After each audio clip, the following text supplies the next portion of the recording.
Hello, hello.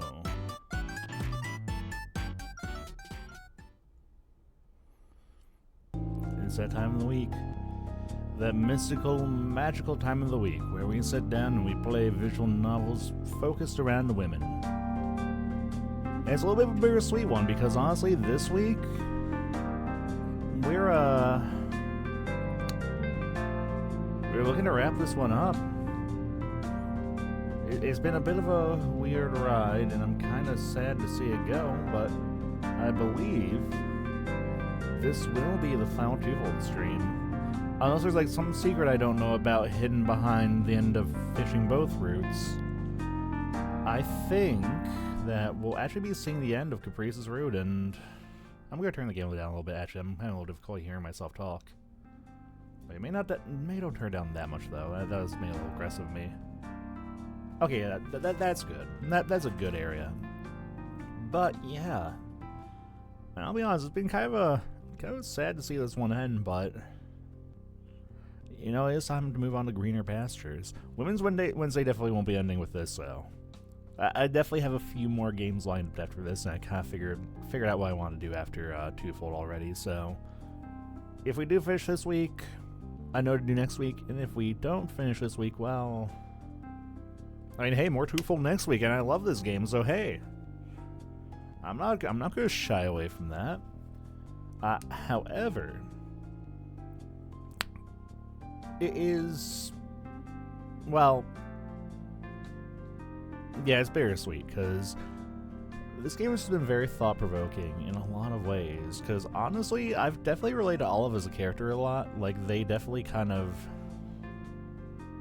I don't know, like, I feel there's just like a lot to be feeling trapped in like kind of a bad situation and not seeing any way out and trying to make the most of it, but still maintaining that pessimism. But even though you're pessimistic, you still kind of push through. And I definitely have been enjoying this one because while I definitely feel like I've related to all of the most, I feel like all the characters are relatable in their own different ways. Like Millie, I'll be honest, I've been thinking about it since last session. My opinion of Millie definitely has kind of gone down a little bit now I've done Caprice's route. I do still like Millie. I think she's a good kid, but yeah, I have opinions on her. And my opinion of Caprice has actually gone up since I've done her route, actually. It's kind of funny how that works, but I do have some thoughts, but I also haven't fully finished the game, so I don't want to go like too deep into like my overall thoughts on the game and the story until I finish Caprice's route. So I think that with that, that's enough yapping out of me. Let's see us through to the end, shall we? Oh. What the? Hello? Okay, something's acting a little funky here. No, don't overwrite it. We're trying to. Let's try that again. What the? Oh, is my controller doing the thing again? Hold on. My controller's been acting up and being a little weird whenever I have it plugged into a game I'm playing, so. There we go. Yep. Can I replay that anyway? Oh, yeah. Yeah, I can actually.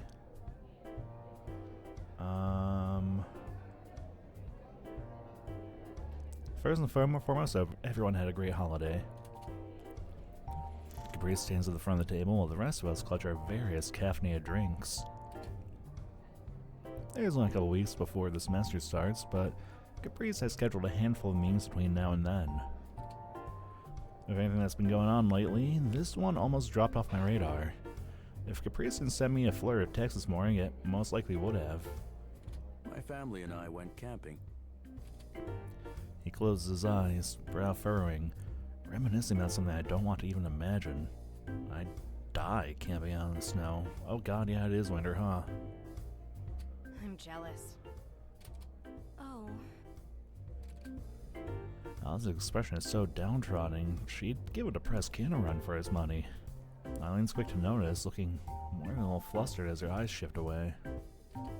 Well, You know, our low-key holiday was pretty nice too. Oh, that's... I thought also it was like, no, I hate camping. I'm glad it sounds like everyone enjoyed themselves. Caprice's shout refocuses the conversation back towards her. But the new semester is just around the corner. Yet here we are, playing school. We don't want to sit around doing nothing. We really only have one semester left, so we gotta hit the ground running. One vote for sit around and do nothing here. Second. Maybe it's just because of how much time we've spent together recently, but for some reason everyone else seems oblivious to Caprice's forced laugh. She looks a bit off rhythm compared to usual. I haven't had time to do much of anything even tangentially related to drawing. I could do with the practice. I give her a smile and she returns one in kind, though hers is tinged with a small amount of sadness. I guess I'm in a similar boat. At least Allison is showing some remorse over it. The season keeps me busy. Lots to do. Hey, you don't need to explain yourself. Christmas is a very busy time. It's hard to get much of anything done when your day starts in the afternoon. Hey, don't call me out like that, okay? Eileen responds to Allison's pat with a small smirk. The two share a small back and forth, but I'm too focused on Caprice's tapping fingers to really listen in. Anyway, that's 3-2, majority rules. We need to get back into the groove, and a club environment is the ideal place to do that. Did you have anything in mind? Oh, yes, 1 second. Caprice pulls out her phone and begins scrolling through it. Ordinarily, she'd be prepared for this. I mean, yeah, but ordinarily she wouldn't have been dealing with the fallout of a very, very messy and awkward Christmas. She's always been quick to rebound, but the holidays are clearly still weighing her down. She's aware of it too. She frowns as she mutters under her breath, trying to find whatever it was she had in mind. Sure, let me just break out my easel and brushes real quick. Aw, don't be like that, Eileen. No, you can just use this on, you're in a coffee shop, right? Like, just, like, take a fork and, like, just kind of, like, carve into the table. It'll be fine. Another forced laugh from Caprice. This one decidedly more strained. Come on. We all gotta stay on top of our game if we're not gonna fall behind next semester. I'm just saying, we don't need even more meetings over break. I'm getting more than enough practice. Or did you forget that huge project you asked me to crunch on already? Ooh. Ooh, that hits so much different now in the aftermath. Ooh. Caprice's face falls. Allison gives Eileen a playful shove, laughing. I thought it came out really nice. For something that basically came down to last-minute homework, you mean? Not your best work, huh? Guys, can we focus? Ooh, yeah. It just seemed like Caprice like falling. We need to change the subject immediately. Jump in a lake. I did the best I could with what I was given. Miss President was the one who waited until the week before to ask me for help, with nothing but puppy dog eyes and some blurry pictures. Oh, no. Hey, If you didn't want to do it, why did you? Oh. Everyone turns back to Caprice, finally noticing her. Her voice is so loud, it isn't even angry. Even though it came as barely a whisper, it feels like the temperature of the room drops. Not just the painting, but that, too. Like, why did you all bother coming all the way out here? If you didn't want to be here, you should have just said so. Oh, no, Caprice, it's not... I'm going home. Oh. Yeah, she really didn't need that reminder, huh? She pockets her phone and shovels the paper on the desk into a neat pile, grabbing her things. The other members of the table look at her, speechless. Yeah, like even Eileen looks kind of concerned. You can... Like, this is kind of how you can tell, like, when something is really out of pocket, right? Like, not out of pocket, but it's, like, out of character. Because, like, you can just kind of, like, see it, like, obviously, like, Olive is, like, clearly mad. but you can just kind of like see the concern in everyone else here because it's just so out of character for Caprice, and they just kind of already know that like, oh, something's wrong. I want to yell, shake one of them, ask them to say something, but Caprice is already leaving. Caprice, wait. Move, Olive. Okay, but She pushes past me and out the door, not stopping to wait for anyone. damn it. I grab her coat and mine and run after her.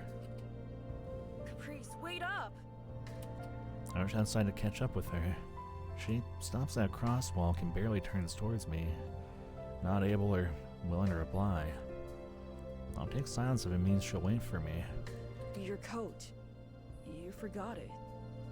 Oh, thanks. Sorry. She reaches out and takes off my hands, shrugging it on. I run a hand through my hair. What a mess. What am I supposed to do?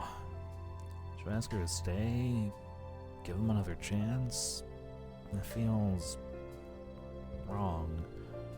Well, I mean, to be fair, they probably don't know what happened at Christmas. Like, you don't have to go into, like, the gory details, but you can kind of at least give them, like,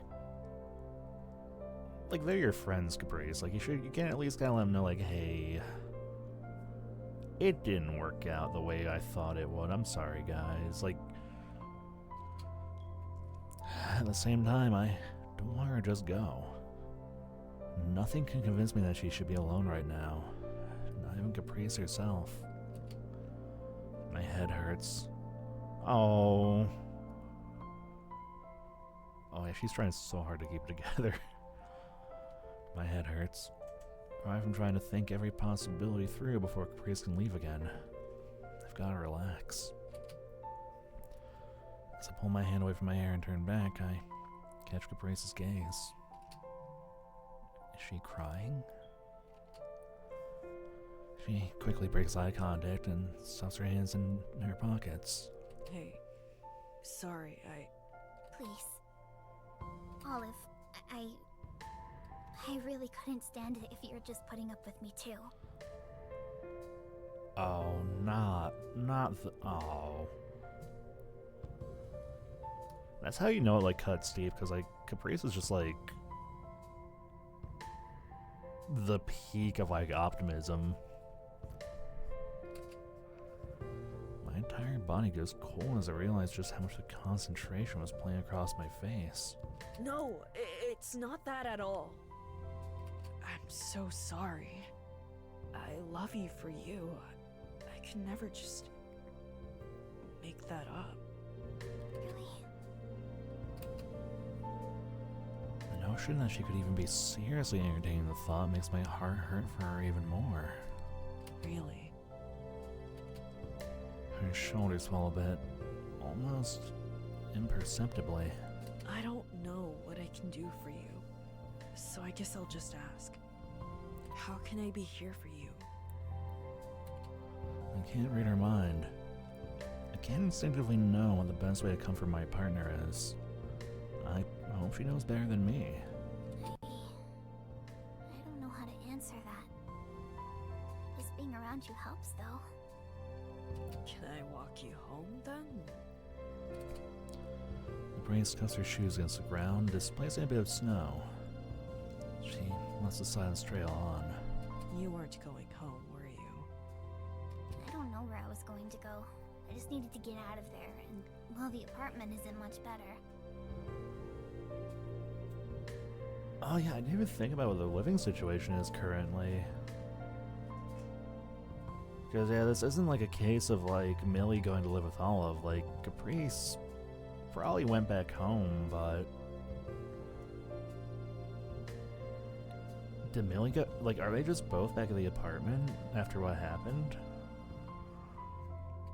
Do you want to stay over at my place?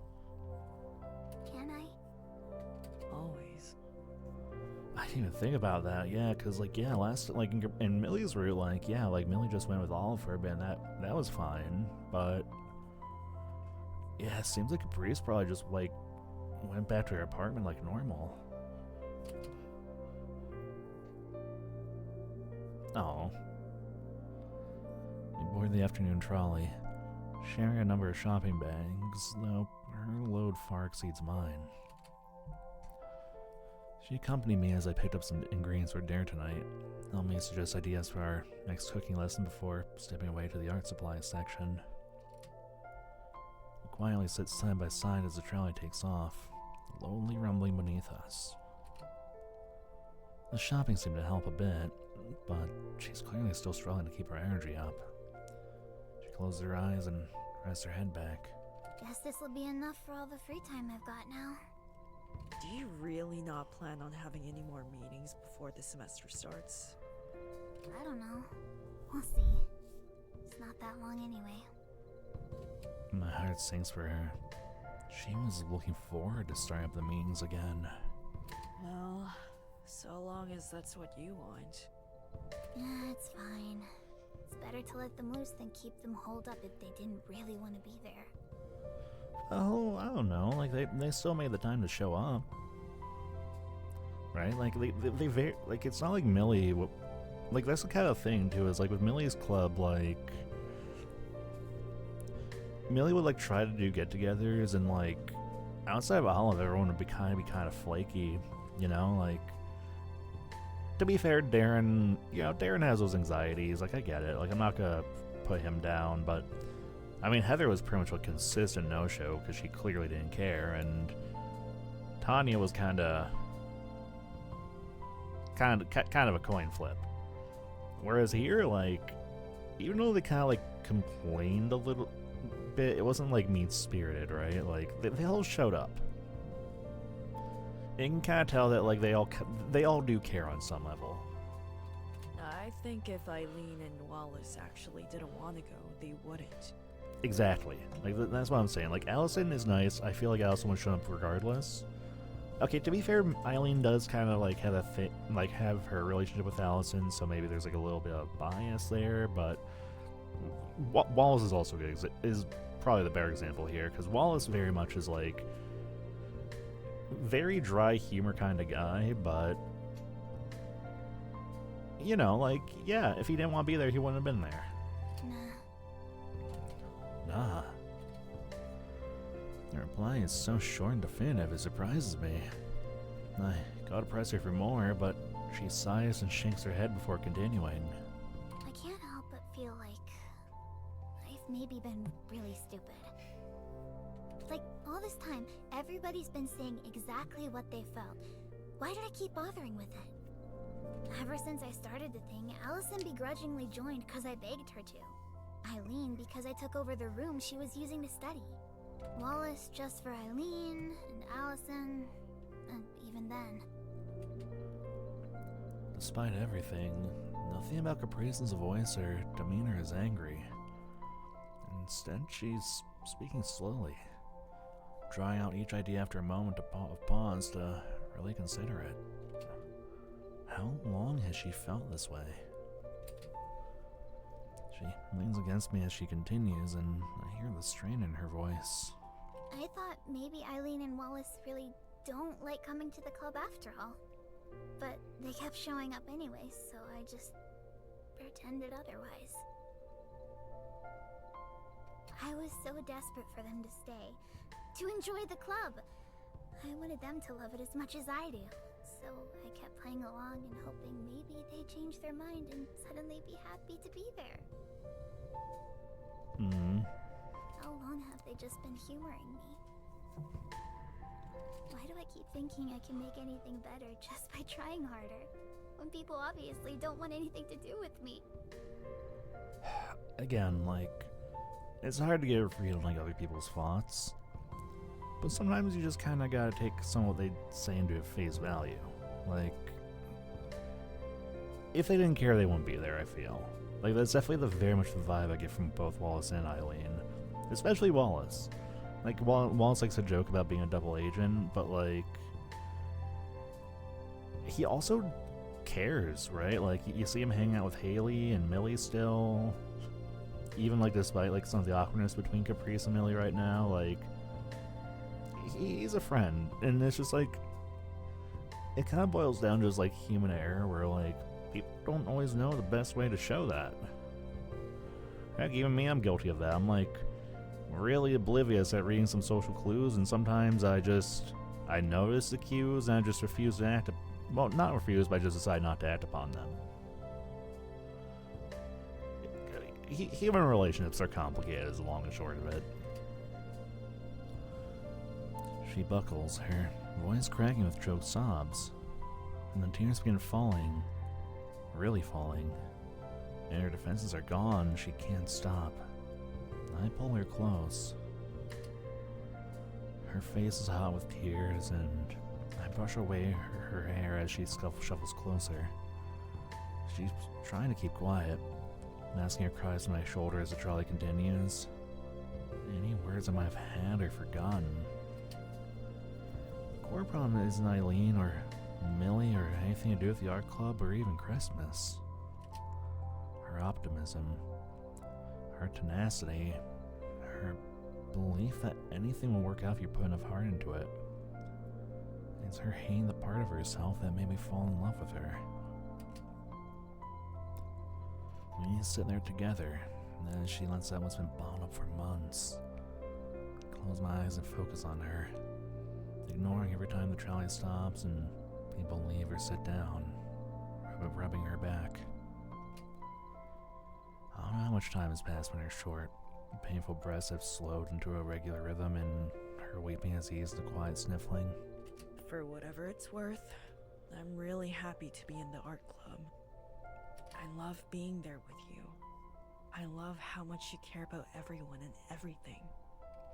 I'm so grateful that you kept reaching out to me, because my life is better for having you in it. She doesn't respond, but I feel her squeeze my hand and give a tiny nod. I kiss the top of her head. We've definitely missed her stop, but neither of us comment on it. Instead, after a few more moments of silence, Caprice begins pointing out how pretty the city looks as the afternoon dips into sunset.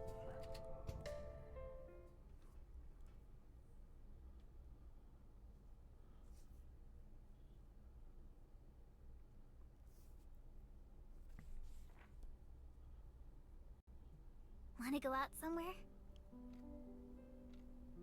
Judging by the sunlight, I'm assuming it's like 6 in the morning. Like where? Caprice lounges about my sofa, leg propped over the back of it. I take a seat next to her and join her and stare out the window. After coming home yesterday, we ended up making some chicken and vegetables for dinner before crashing on the couch to watch a movie. By the end of the night, Caprice seemed back to her usual self. Her bright eyes this morning are a relief to see. She rights herself as she ponders my question using her newfound energy. I do have work later today, so I can't really go anywhere too far. That's in like 4 hours. We could do a whole road trip in that time. Do something crazy, adopt a dog, dye our hair. Adopt a dog and dye its hair. Then again, she does keep bringing up the dyeing her hair thing a lot. That did happen at the end of Millie's route, so I wonder if that's just like just like a canon event at this point. I don't have a car. That shouldn't be enough to stop you. I swear, I think you'd be hibernating here all winter if it weren't for me. I'd at least go out for groceries. Wow, really living. She playfully claps her hands together. I give a snort of amusement and sit up straighter. Well, what? Did you want to do more shopping? No. Caprice feels a bit more, seeming to think over something. We only have 1 semester left, huh? Yeah, thank goodness. She pouts a little. I look away from the window and towards her, trying to gauge what she's thinking. I guess it makes sense you're looking forward to it. This has been a heck of a year for you, huh? For me, never mind. Huh? Oh, what's up? Actually, I think I better get going. She's gonna do something crazy. She's gonna dye her hair. Huh? She hops off the couch, grabbing her hat and donning it without pause as she continues. Don't worry. I'm actually going to crash back home after all. My mom and I's place. My expression must accurately betray how out of left field this is, and my worry. Because Caprice quickly tones down the energy to give me a kiss on the cheek. Really, it's fine, Ollie. It's just something dumb. I gotta get better at dealing with things on my own, too. You don't have to leave to do that. I know, but, well, you have work soon, and it's just dumb. I don't care if it's dumb. Because you are the best. Despite her cheeriness, everything feels wrong. My heart sinks. It's because we're in our last semester. Something tells me she wouldn't tell me even if I asked. Caprice gives me a soft look. Not a smile, but not a frown either. A look like she's asked me to just drop it for now. Okay. Do you want me to go with to drop you off? Nah, I'll be okay. But I'll text you as soon as I'm in. Only if you get a minute. Can I call you when I'm off work? Yeah. Without further fanfare, I get up off the couch and help her collect a few things. The art supplies she grabbed are still staying in the bags untouched, and a few clothes draped over the back of one of the kitchen chairs. I throw in a bag of cookies she'd been snacking on since she arrived. She says they don't sell at her local usual grocery store, but I think she just likes them. We share a quick kiss before she heads off. I close the door behind her. My hand rests on the doorknob for a few minutes longer before I shuffle back to the couch. Yes, it's Women's Wednesday. I hope you're having a wonderful evening, Gil. You better be if you're not, I swear to God. Why does this feel so bad? It's hard to shake the feeling that I did something wrong. I know Caprice would tell me if I did. Or at least I think she would. I hope she would. I mean, you're probably just overthinking it, Ollie. Like, sometimes your own head is your own worst enemy. And it could be just like with how much he broke down yesterday. There's just kind of that, like, lingering back thought of expecting something bad to happen when it won't. I don't know. Even with her reassurances, seeing her up and leave so fast moment her mood turned a bit. I feel my heart weighing down my chest. I can talk this out. Not with Caprice since she wants some space, but... Oh, we're going to Mom? After an extra second to think it over, I pull my phone in my pocket, fully collapsing to the couch as I hit the speed dial. Hello? Yep. Hey, Mom. Hey, Mom. What are you up to? Oh, Ollie. Hi. How are you? The breakfast rush just ended, so I'm running out to grab more eggs. So I don't know if this is intentional, but I'm kind of getting some symbolism here, actually. Because the last time we saw this scene was at the very beginning of the game when Olive was kind of telling her mom initially about, you know, the whole potential flunking credit situation. And she just, like, was... Or they were just, like, torn up by that. And right now we're kind of seeing them kind of go down another, like, negative thought track. So I wonder if this is kind of like symbolism of them just kind of like getting back inside their own head again. Can you believe they only ordered 15 dozen for the week? This week! Like, everyone and their grandma won't be treating themselves to a cozy breakfast after the holidays. Well, I mean, I guess it kind of depends upon the portion. I mean, how many eggs go into an omelet at the restaurant? We don't know that. Oh, right. Sorry, I'll call back. Or just, you know. See you in a few hours. I try to laugh it off. Not my worst performance. There's an extra pause before she responds. Olive? What's going on? Uh-oh. The full first name comes out. Her tone and pace changes instantly. I can almost picture her slowing down her brisk pace, looking around and dropping everything she was doing to focus on this call.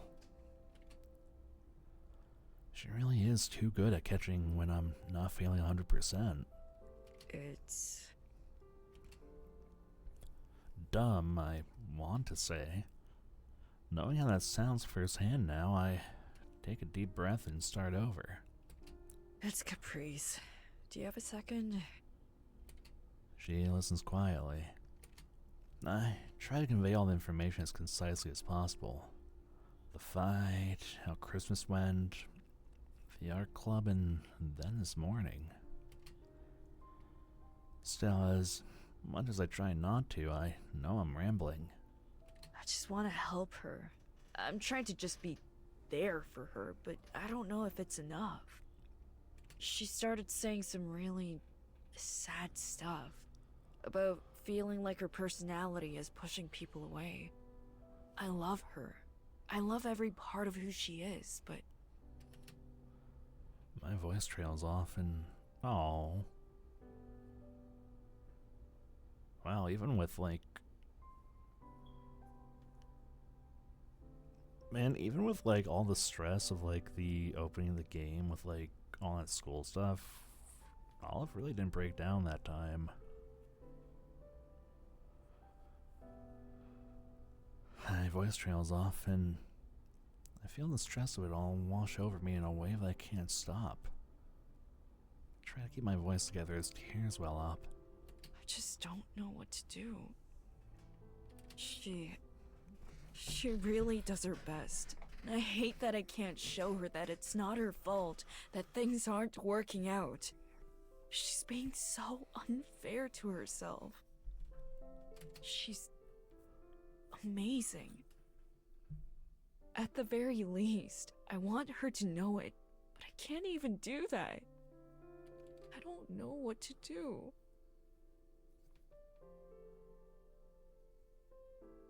Yeah. It's hard.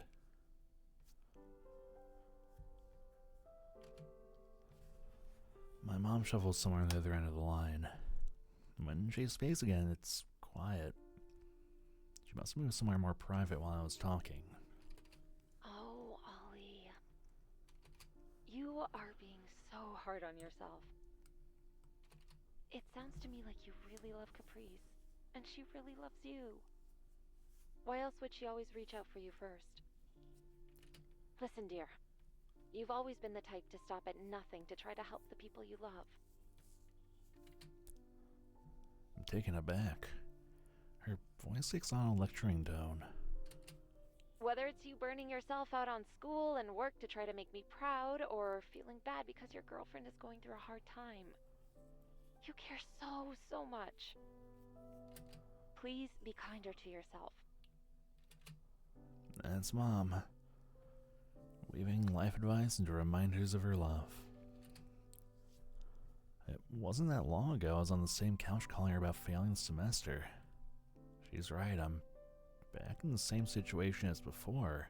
Oh, okay, so I really do think that this scene placement was intentional then. Okay, Mom. I'll try. There's actually some good symbolism there, because I'm pretty sure Olive even is ending this conversation the same way they did the last time too, with "I'll try." And it's like they feel powerless. They felt powerless in both situations, but I think the key difference here is unlike last time, Olive's not really just focused on only themselves or what they're dealing with. Now it just kind of feels like, I don't know, I do get that, that feeling of feeling like you're not doing enough sometimes. And it's hard, I've definitely had a lot of situations where I've seen friends in really rough spots and wish I could do more for them, and the truth of the matter is sometimes you can't help with every problem. Like, if your friends are into money troubles, you can help where you can, but you can only provide so much money without putting yourself out, or, you know, like, everyone also deals with their problems differently, and maybe they don't always want you to step in, and sometimes it's better to just kind of make yourself available to talk when the time comes, if it comes. It is complicated. It's like I kind of said earlier, like, relationships are complicated. Everyone kind of deals with things differently, and honestly, sometimes you just kind of gotta do the best that you yourself can. But I can't promise I'll stop trying to help in any way I can. Exactly. We promised, after all.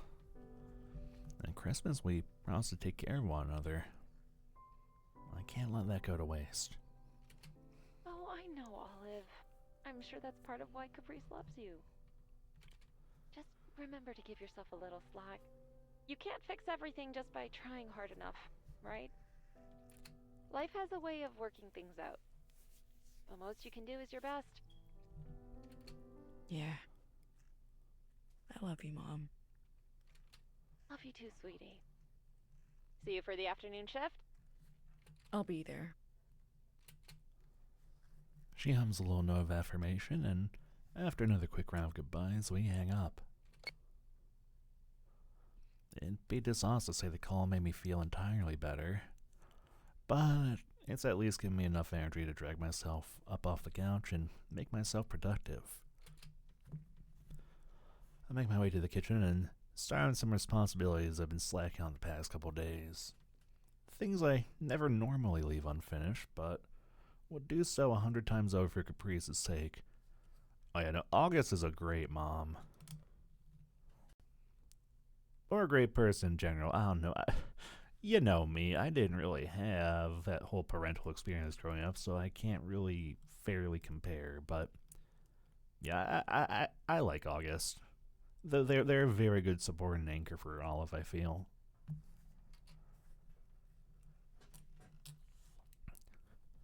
Well, I mean, I wasn't going to go that far, but I mean, yeah.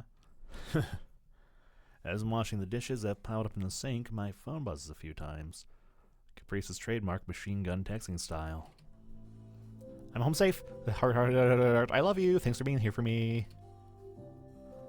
I smile and reply with a suitable number of green heart emojis in return. It's hard to accept, but I hope my mom is right. I hope this is enough.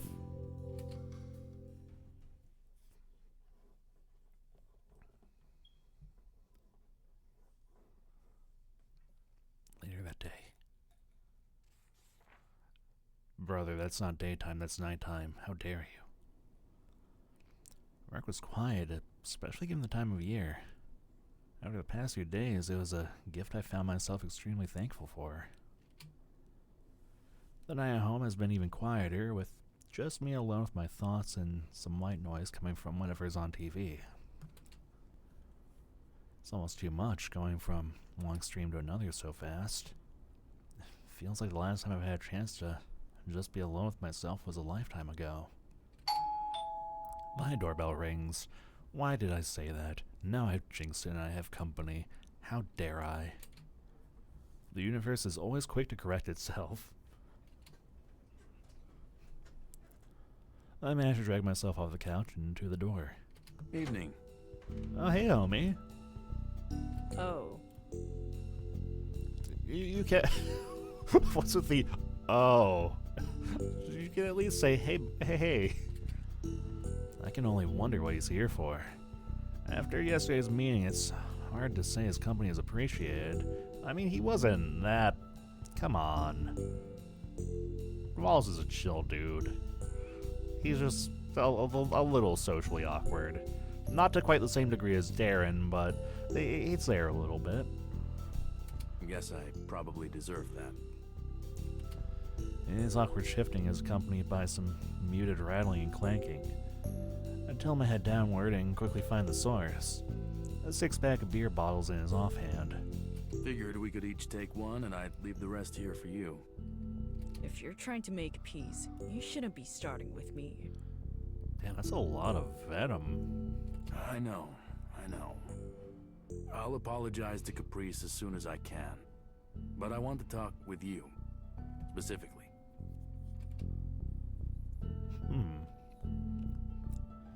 After a moment of indecisive sigh, I move out of the way and beckon him inside. You can take the rest with you. I don't keep alcohol in the apartment normally. Thanks, though. Straight and narrow, huh? He practically beelines to the couch, placing the cardboard beer holder on the coffee table. You okay with drinking in here, at least? Yeah, just don't overdo it. I don't have a spare bed. As I lock the door and join him on the couch, he pulls out two of the bottles, passing one over to me after removing the cap. We both just sit there for a while, me taking the occasional sip while he takes large swigs at a time. So, yesterday was something. That's probably the best way to describe it, yeah. Don't suppose you'd be up to explaining what went down over the holidays? I'm gonna twist your arm about it, though. See, again, like, this just shows Wallace cares. Like, I know, like, Caprice was kind of, like, worried that people were just kind of putting up with him, but, like, obviously Wallace just kind of, like, he's coming from a point of concern here. Like, he just wants to know what's going on with his friend, because that was just such an out-of-character reaction from her. I'm not sure where to even begin. Caprice tried to smooth things over with Millie with a gift, and it backfired. I'm oversimplifying things, but that's more or less what it boiled down to. Well, Wallace wordlessly brings the bottle up to his lips again. How on earth is there even beer still left in there? Talkative as always. I want to tease more out of him, but it's hard to do so when grunting is half of his vocabulary.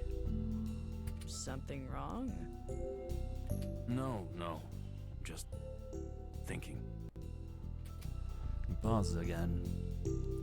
He doesn't lift his bottle this time. It must finally be running low. I tried to get back into the writing club. That's the last thing I need to hear after how yesterday went. Poor Caprice. Try. Told Millie I'd be willing to come back and help get things back on track. Yeah, she shot me down pretty quick, though. That's... I actually have no idea what to make of that. Did she say why? She just said she'd manage, and urged me to stick with Caprice. Nothing explicit. It is not hard to connect the dots. It's hard not to be frustrated at the revelation.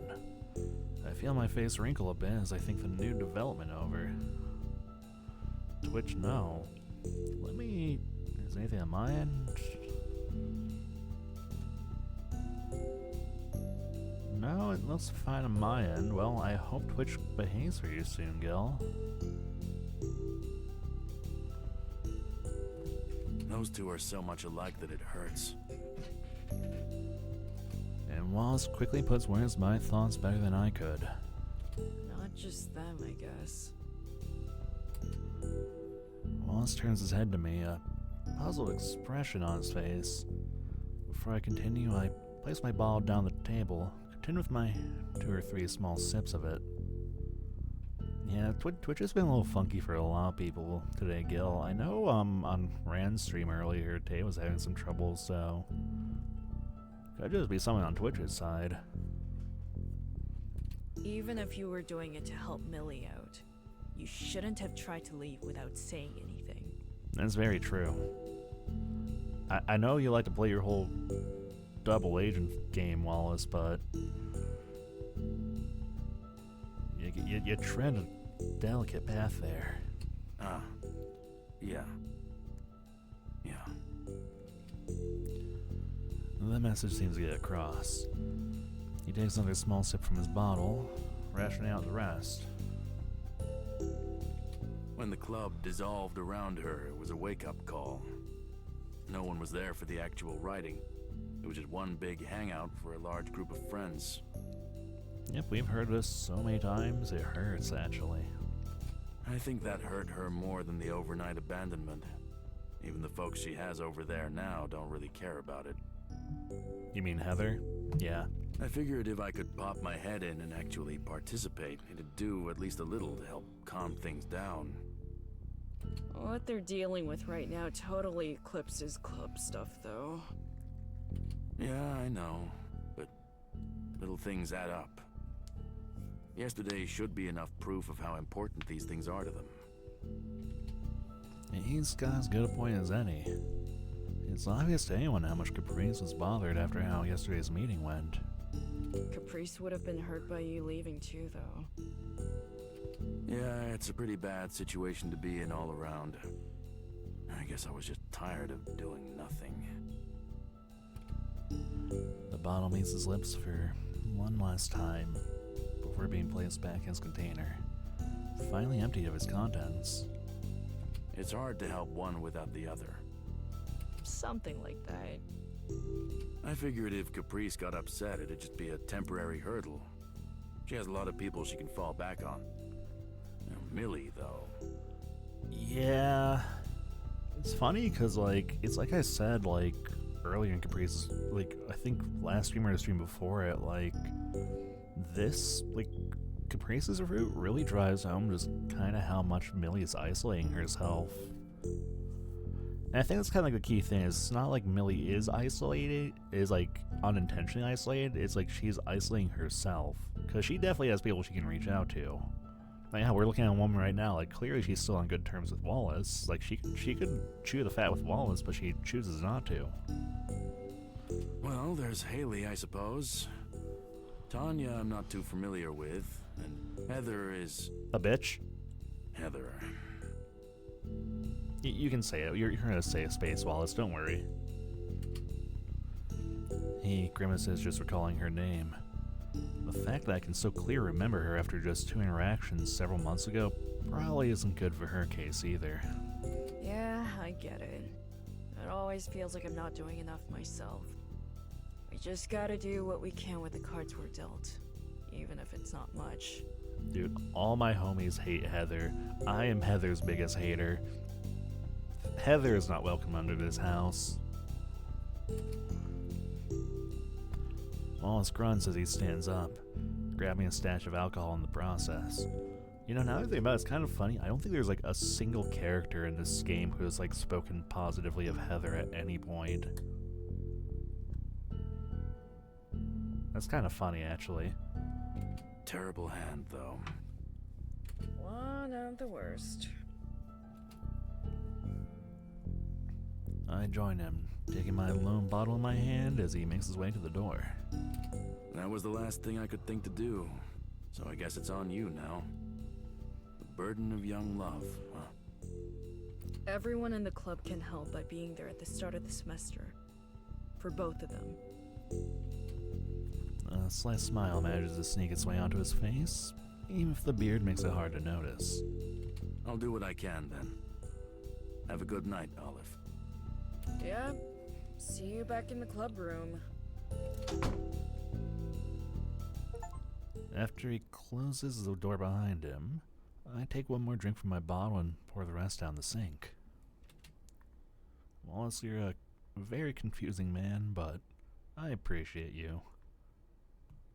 You're definitely hard to get a read on, but yeah, he means well. He just doesn't. He's just not the most socially adept. The quiet sounds of the evening make their way through my window, heard despite the TV absently playing. I tap away on my phone, drown out whatever rerun is showing tonight. BRB, gonna help with the dishes real quick. 5 minutes stops. I still love that her like little icon is a little otter. Sure. Have fun.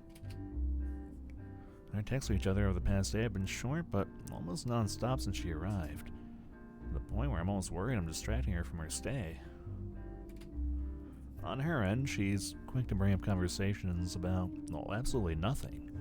And she's always ready to reply within a couple seconds of me sending anything, no matter how inane. I put my phone down, confident I'd have at least a few minutes while she was away. But to my surprise, my phone buzzes not long after. I'm initially impressed at how quickly she got her chores done before I pick up my phone and realize it's not her. Howdy. How's she doing? All settled in yet? Ready for visitors? I stare confused at my screen trying to decipher Haley's strange joke. Huh? Huh? What are you talking about? Your GF? Huh? On cue, the doorbell rings. Well, to answer your question, Haley, no, I'm not ready for visitors. Oh. Well, this is awkward. I open the door just barely to see Millie and Haley. Millie looks at me with a painfully forced smile, a small tote bag in her hands, tilting her head slightly towards me. It's us. Just came to drop off a couple housewarming gifts. And talk to Caprice, of course. Oh, Caprice never did go back to the apartment, did she? It's cold. Let us in. My apartment is much warmer, but I concede enough to let them in before closing the door behind them. I turn back towards them, trying to figure out exactly what's going on. Oh, is this the point in the Caprice route where Millie decides she's ready to talk? As Millie walks through, she calls out to the empty apartment. Caprice, it's me. And Haley. I was thinking about that painting, and, I think you were right. Wanna hang it up together? Oh, this is about to be so awkward on so many levels. Wow, this is even more awkward than when Millie came back to the apartment in her route. Is she really just going to pretend nothing happened after all of that? Caprice! Did she head out or something? I don't have any other plans tonight if you want to wait for her. Yeah, I love that. Just like, yeah, I was just waiting in Olive's apartment even though we haven't asked permission. Sure, we can... She's not here. Millie and Haley snap out of their own personal worlds. My tone surprises me too. What? She's at her mom's place. She stayed the night here after her club, but left the next morning. You didn't run into each other, or? We came home to an unlocked door after a grocery run and thought we got robbed or something. Oh, she like left. The only room that looked disturbed at all was hers. She told us she was going out for a little while last we spoke, so we just assumed. Going out for a little while? She didn't tell you anything? Obviously, if she did, we wouldn't be here. If this is how the two have been trying to solve things, it's no wonder their argument has gone to this point. And you thought that the best response to her trying to make some distance for a few days would be to barge in here without any prior warning and scare her into a conversation? Yeah. Yeah, because at least like Millie kind of gave Haley a heads up she was coming in Millie's route, but here Millie's just very much barging in. In fact, I'm actually kind of shocked by this. This is like so out of character for Millie, actually. Millie very much like treats these situations a lot more delicately. Like, is there something I'm missing here? This doesn't feel like Millie. It was my idea. Okay, you know what? Fair. You know what? Fair. Why does this always happen? Like, I ask these questions and I like have these ponderings, and then they're instantly answered.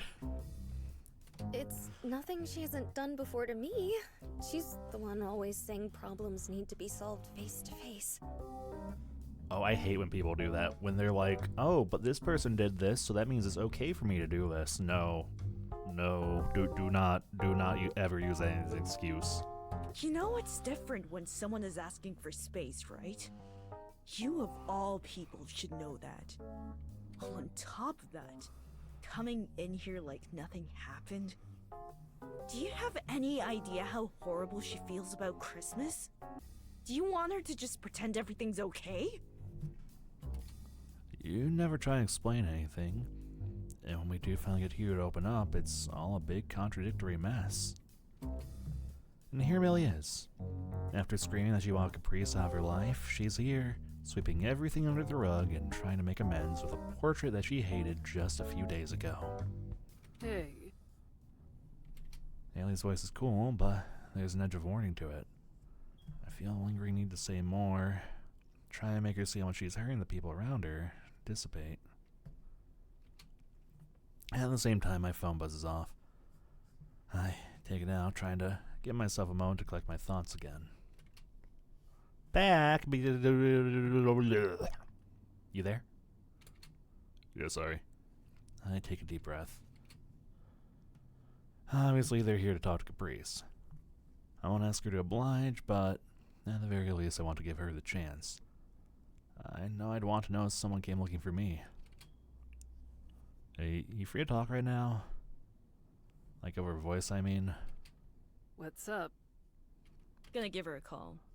I wanted to ask first, though. You know, common etiquette stuff. My frustration is starting to subside, but it looks like just enough managed to hold on for me to glare a couple daggers at the two. Eventually my phone starts ringing. Guess that's a yes. It doesn't take me more than half a second to answer. Hey. Hi! It's so good to hear you. It's been such a busy day, it feels like it's been forever. Ayla and Millie are perfectly still, as if to avoid Caprice's non-existent gaze. So what's up? Just miss my voice that much? It'd be nice to chat if you want it for sure. But I'm actually calling because I got some guests over. Oh. Seems that was enough to clue her in on what's happening. I turned my head back to the two home invaders, only for Millie to avert her eyes. Yeah. They were worried you ran away or something. I guess I did. I specifically told them it was just for a bit so they wouldn't worry, but I guess I just made them your problem instead. Sorry, Ollie. That's fine. Olive, can you put her on speaker? I'll ask. Hey, Caprice. Millie wants to talk with you. Do you mind if I turn the speaker on, or pass my phone over or something? Please don't. Please. What a mess of a situation this is. Millie looks at me expectantly for an answer, and all I can do in response is shake my head. Her shoulders slump. I really don't want to talk to her. I thought I was doing the right thing, and after, well, you know, I think it's better this way. Millie and Haley must have either heard themselves or noticed my face start to droop as I try to get in closer. I'm quick to turn away, making sure Caprice's request is honored as best I can. So, this is probably gonna be more than an overnight stay, huh? Yeah, probably. I was thinking more like 2 weeks, maybe longer. I see. I should have been honest with you about it. Sorry, I wasn't really sure until I got here. On the bright side, you can come visit anytime you want. There's some moving boxes and stuff, but it's not too far from your work. I can hear the shift in her voice, tempting to move the conversation to something happier. I hope she's doing it for her sake and not mine. That sounds nice. Just send me the address and we can figure out a time. Sure thing. Oh, but if you come, don't bring Millie with you. Haley either, actually. I feel bad that she's been lumped into this too, but, you know, it'd be awkward.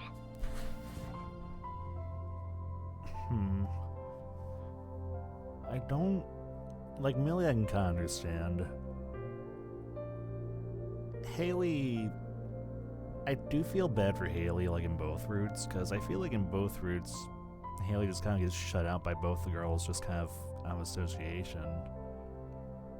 Although it's interesting, because I wonder if Haley's relationship with Millie is better in this one, or route rather, just compare the fact that Haley actually joined the writing club.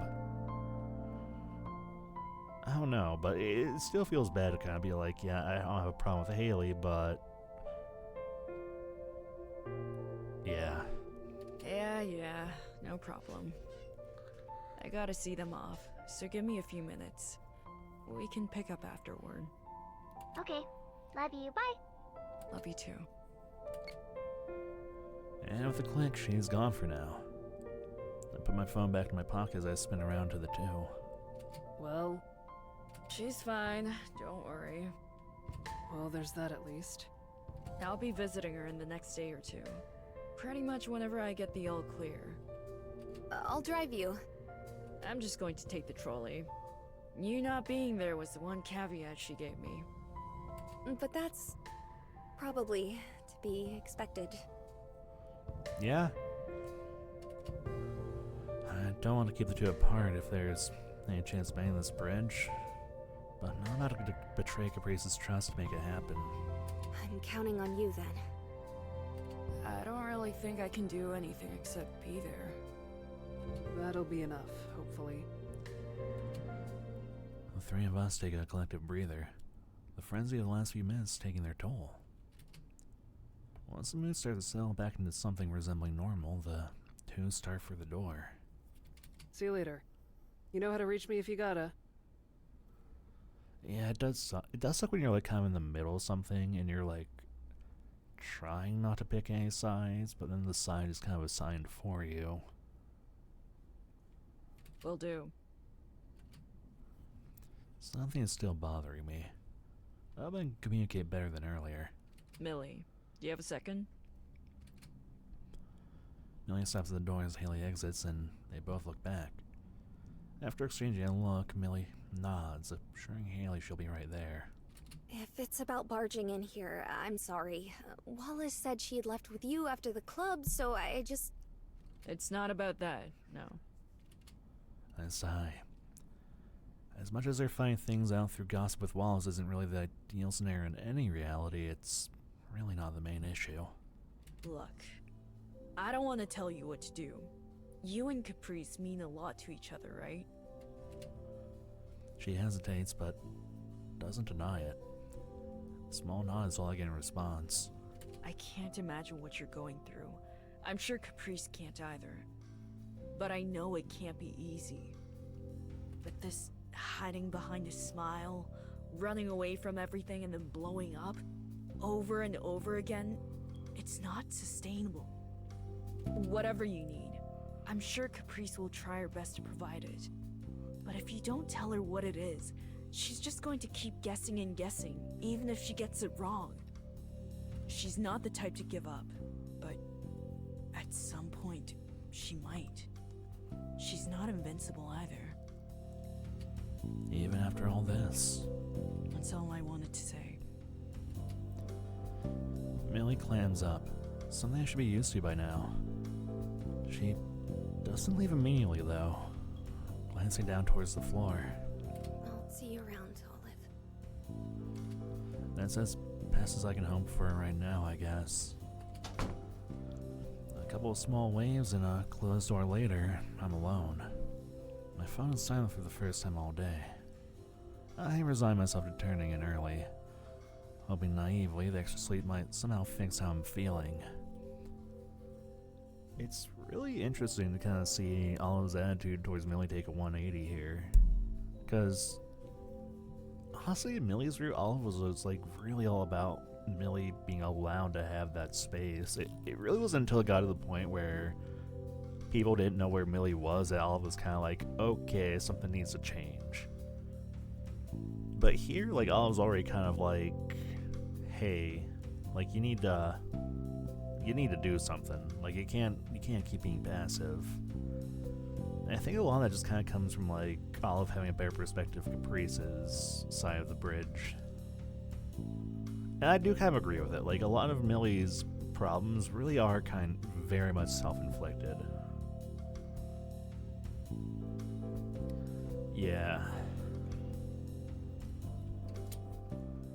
And I think without the like whole thing of, oh, Millie, you're my partner and I love you, kind of clouding Olive's vision a little bit, I think it very much is like a lot easier for Olive to just kind of come out and say that. Oh no, where's our trolley buddy? Last night was a smooth transition from laying in my bed staring at the ceiling and eventually dozing off once the sky began lightening.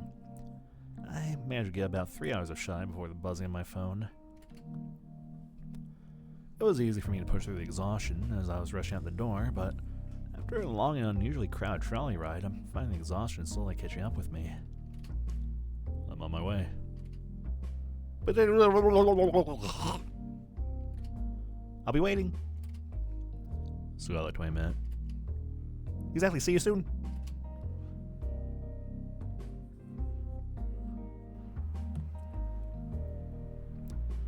Caprice's complex stands rather tall, central between two similarly sized buildings.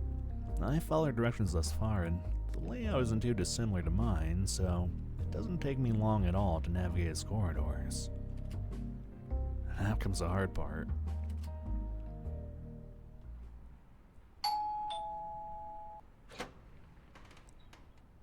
Wow, it's funny that this building has the same apartment number as their other home. Oh. I was like kind of focused on the apartment number and I just noticed her hair. She really did dye it a crazy color, huh? I guess it is a canon event. I nervously ring the doorbell only for it to swing open almost immediately. On the other side is Caprice.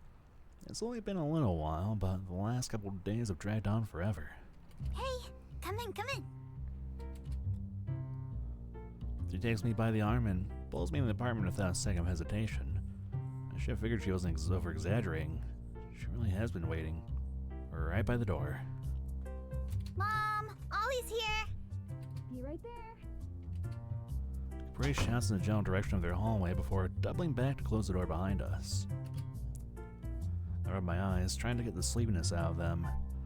My eyesight has been bleary, sure, but she looks different, doesn't she? How was the trip? Cold? You should really bundle up more, you know. Not gonna comment on the hair? Says you. A hoodie isn't a coat. I went warm. Is she going to bring it up? Should I? So... You look nice, by the way. Oh, right, this. I didn't realize you were being serious when you brought it up before. It looks really good. Ugh. I didn't really realize it either, but, you know, I just kept thinking about it. And I just really wanted to change, I guess. She absentmindedly plays with a few stray blue streaks, twirling them around her finger and admiring them. I feel a small pang of sadness at how much I dismissed the idea at first. I resolve to make sure I don't do that again. Seeing how happy the little change has made her despite all the stress, I wish I could have been by her side to make it happen. I hang close by, not wanting to disturb anything. I have to lift my elbow a bit as I move aside, trying to avoid toppling over any boxes. No, it's blue. I can see how, like, maybe at a distance or from a certain angle, you could kind of see it as a little bit of a gray, but no, it's like just a light blue. Got some nice light blue highlights. Anyway, thanks for coming. Oh, shoot, sorry. Caprice's phone starts going off, and she holds up one finger in a small motion and glances at it. Her face falls when she looks at the screen. Rather than answer it, she cancels the call. There's very few options of who it could be to give her such a reaction. Caprice avoids my gaze. I can give you some space if it's important. Nope, not at all. It's Millie, isn't it? Her phone buzzes a few times in her pocket. If she's purposely been doing this, the surprise last night visit makes a lot more sense. I can't come out, though, as not even a moment later, Charlie emerges from a small door in the hallway. She sets down some packing tape on a nearby shelf as she approaches. Hi again, Olive. Nice to have you. Sorry for the mess. Don't worry. I've seen worse. Say it. Say her name, Olive. It'll get worse before it gets better, I'm afraid. How have you been? It takes me a second to come up with an answer that doesn't feel dishonest. and another to get over how both Caprice and Charlie are staring directly at me, putting me in the center of attention. You know, as well as anyone can be. I understand. I ended up hearing about it last night when Caprice was asking about you coming over. The mere mention of it is enough to have Caprice divert her eyes from Charlie and I. It doesn't seem to stop her mom from addressing all the same. I figured you just wanted some space when you came over unannounced, which is fine. But please don't do something like this without telling them. Millie must be worried sick. You know, I do appreciate that, like, despite what happened, Charlie's still like, hey, look out for your friend. They found out in the end anyway, it's whatever. Anyway, let me give you the grand tour. I looked at Charlie. The atmosphere of the room rests entirely on her. She catches me staring, quickly masking her melancholy with a smile. Go ahead. This place is tiny, though. I can't imagine it being all that grand. I learned my presentation skills from the best. It'll be great. Okay, sure. Lead the way. Caprice grabs me by the hand, leading me approximately 3 feet into the living room. Despite Charlie's skepticism, Caprice finds no trouble finding a story for each and every knickknack so hang on their walls or say on their shelves. Even the everyday and mundane has a memory attached to it. We end up flipping through their small collection of movies, a wave of nostalgia flowing over the two as they take turns looking over each and every one. She loved that stuff, with the animals. Always put on the same DVDs again and again. Hey, all kids do that. I had my Nightmare Before Christmas phase. There was a period in my life where I was watching the movie like 3 to 4 times a day. What can I say? I liked what I liked. And if I didn't choose the movie, Mom would put on something boring. Like a cartoon? Exactly! You're bad luck! You only got the boring episodes. It doesn't take long from there to move to their kitchen area, consisting mostly of the usual appliances and a small table tucked away in the corner. The place is already tiny, but it feels like we lived exclusively in the kitchen a lot of the time. That table specifically. Some say if you look closely, you can still see my bed tucked beneath the table. The homework table. Ugh. Reminds me of the countertop back at your apartment. I don't think I ever got a chance to see it without it covered in books and notes. Caprice walks on over, taking the seat closest to the wall before beckoning me to join her. The cushion on the chair feels flat, undoubtedly from years of use. Charlie opts to stay standing, idly putting dishes away. Look! There's still a weird wart from that time I spilled juice and covered up with a plate so Mom wouldn't see it. And she noticed immediately, I bet. Caprice rolls her hand over a slightly lifted part of the table, pounding it proudly. She must have hit it really well. Do you cook? Charlie makes a so-so motion with her hand and laughs. I didn't really have a lot of time to learn.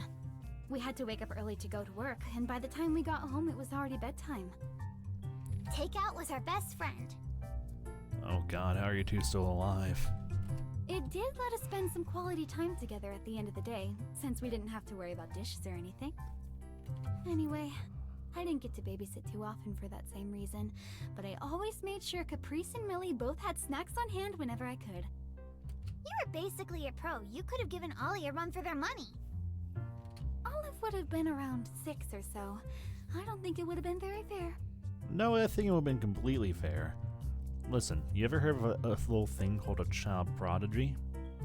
You can never underestimate your opponents. Some children are capable of things that would actually scare you. You know what I mean. Well, not to brag, but I do think I've mastered the art of instant chocolate chip cookies. Millie always used to tell me that was the best part about coming over. Oh, did she? That's the first I've heard of it. I remember her always being super excited about coming to visit. Charlie laughs as if remembering a joke. I think that says something bad about me. Mike was always a stickler for healthy snacks only, wasn't he? Well, it wasn't all bad.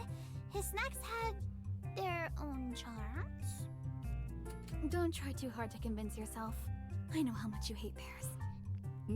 I mean, okay, I will be fair. Pears are kind of a low-tier fruit. Like, they're not bad, but, like, if I had to, like, choose a pear over any other fruit, it'd definitely be any other fruit over the pear. Their conversation is vague and personal, but my imagination can fill in the blanks. You know, I don't think I've ever had an Asian pear. Is that different from regular pear? Hold on, I'm gonna Google. We're gonna do it. We're gonna Google. What is an Asian pear? I don't think I'm familiar. Oh. That is not what I was expecting. Those kind of look like apples almost. Yeah, like a weird mix between an apple and a lemon. I don't think I've ever had one of those.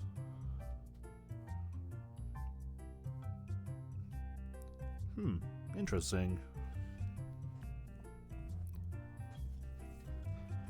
Their conversation is vague and personal, but my imagination can fill in the blanks.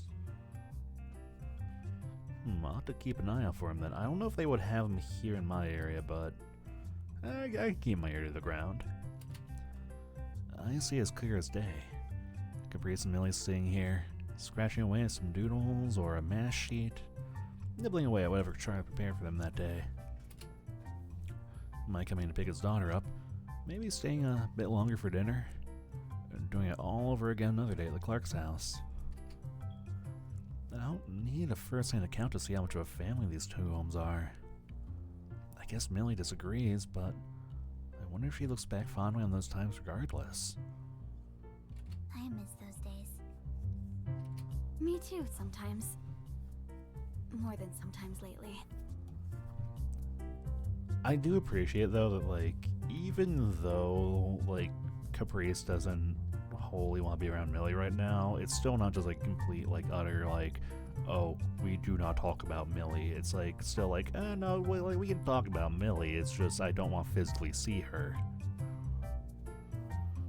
Occasionally, I sit here and...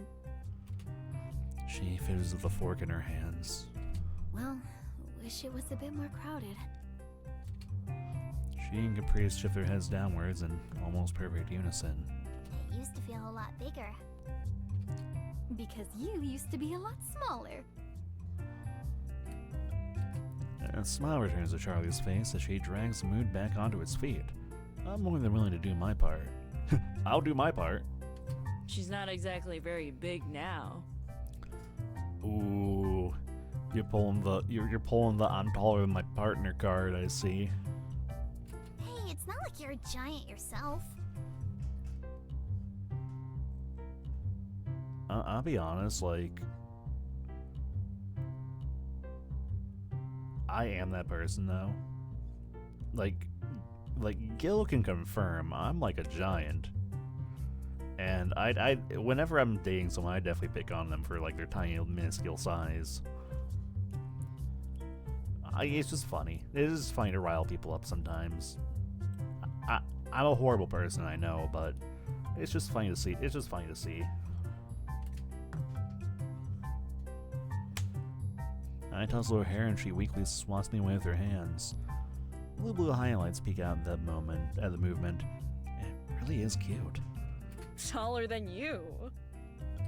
She makes up for it with pure energy. Tell me about it. I wrap Caprice in a hug and she squeezes me tightly in return. I hear her phone vibrate in her pocket again, but she makes no attempt to even glance at it. Come on, I'll show you my room next. Will you? She grabs my hand and begins to lead me away. I'll finish cleaning up. Take your time. No, Gil, that's kind of a giant skill issue on your part, I'm sorry.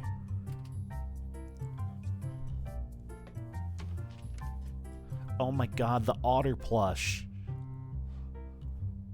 Look at that.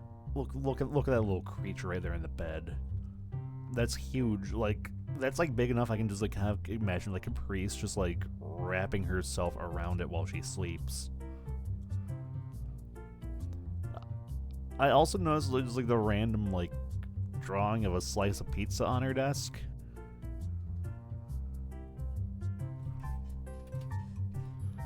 The various posters and canvases littering our walls don't stick out. Wait, did I read the last line? No, I didn't. Caprice's childhood room looks about what I expected, blue from top to bottom. I guess she's always been consistent about that. The various posters and canvases littering our walls don't stick out as a surprise either.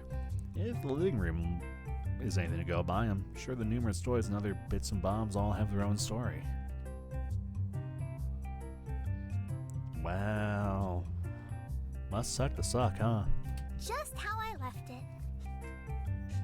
Well, since moving out in general. Obviously, I was sleeping here the last couple of nights. It's very you. Kinda swore your favorite color was orange, though. Oh my god, I just realized.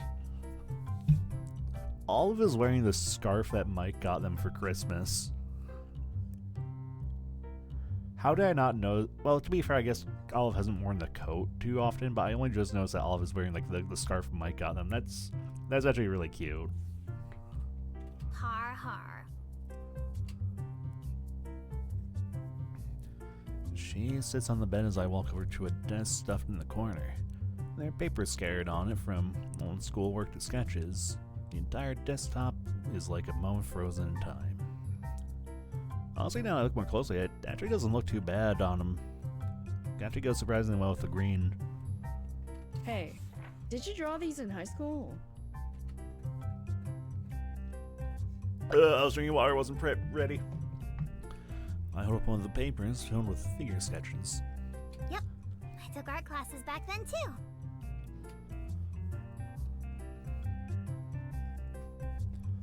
I join her on the bed as she grabs a plush otter. Worn and well loved. Mike got him for one of my birthdays when I was little. Mom said I refused to open any other presents after, and since then they've always joked about how they could never top it. Her voice begins to shake as she gently strokes the otter's fake fur. Oh. I didn't take him with me when I moved out for college. I guess I took the idea that he'd always be there for me when I came back for granted, but now that... She allows the train of thought to hang in the air while she tries to find the best way to end it. The silence is eventually broken by a small sniffle and then another.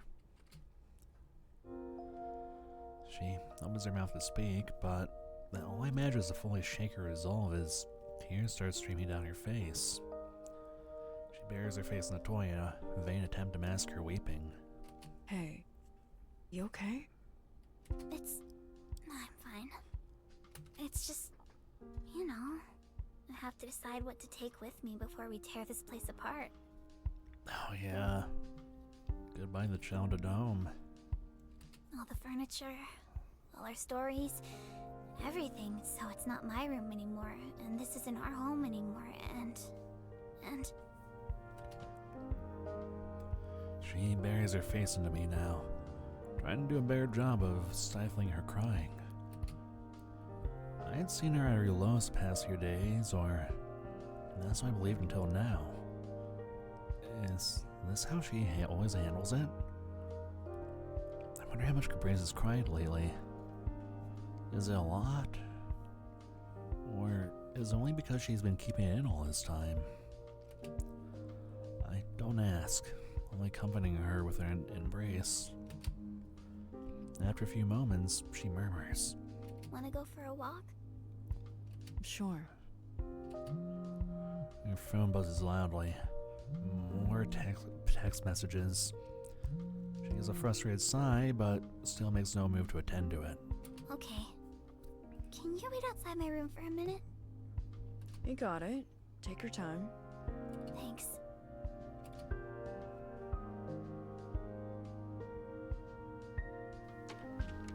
She wipes her eyes on her sleeve as she lifts her head up from my shoulder. I give a small smile and exit quietly, giving her space to recompose herself. I walked to the living room. Charlie's sitting on the sofa, the grim expression on her face telling me she must have overheard the important bits. Everything all right? Yeah, we're going for a walk. She just needs a minute. It's hard, you know, leaving this place. Aw. Yeah. Caprice says she's happy with how things worked out between Mike and I, but she's really suffering from the effects of it too. Moving isn't ever easy. Even after doing it a few times, I always miss things about the previous place. Still, the good outweighs the bad for her, I think. Oh, I know. I just find myself wishing more and more these days that Ada were still here. I can almost hear the second part of that in sentence. If she were here, none of this would have happened. I'm sure.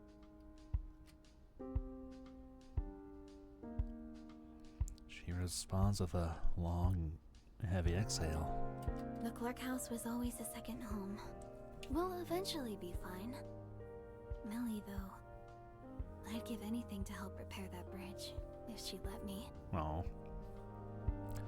Again, this is what, like, really hurts, is just, like, the fact that, like, pretty much, like, the entire family sans Millie, like, really just wants to be there to support each other, and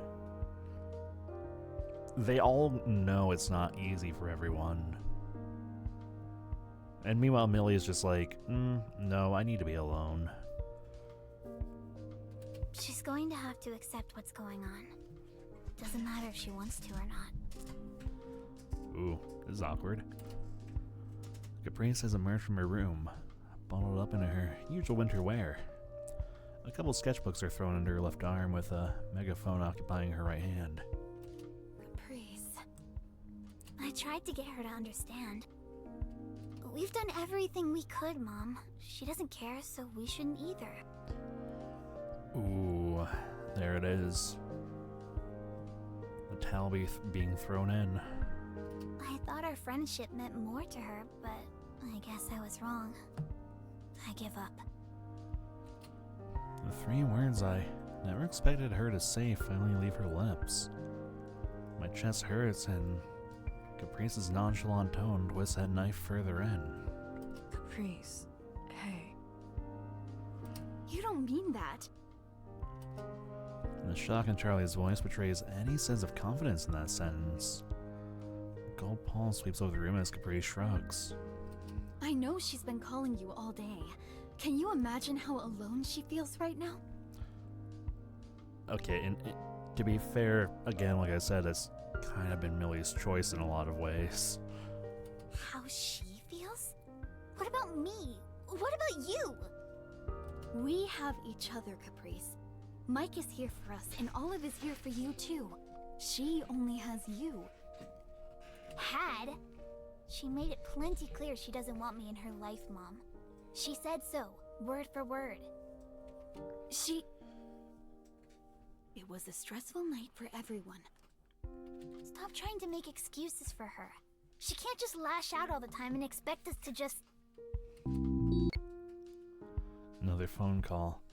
An ear thought with a grunt and whipping out her phone only to turn it off. Caprice turns towards the door. Whatever. Wanna go, Ollie? Caprice gestures towards the door with her head. She avoids direct contact with both me and Charlie as she walks past us. Sure. Where are you going? Just down to the pond. We'll be back later. Okay. Take care. Stay safe. Will do. See you. Out the front door, she begins to walk down the road, still clutching her art supplies. She walks fast, so I try to keep close.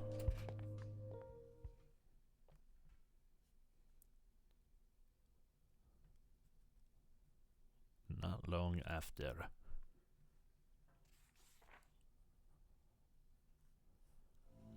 I remember a pond being that close by, or at least I didn't see one on the way here. The supplies under her arm shift and threaten to fall, but she has no problem adjusting as many times as she needs to, holding it all close. What's with the extra stuff? Just in case. I thought we could have a little club meeting of our own. Maybe we'll find some inspiration out here. Yeah, maybe we can like drink some pond water, and the pond water will inspire us. That's a terrible idea. Don't ever do that. At a pond?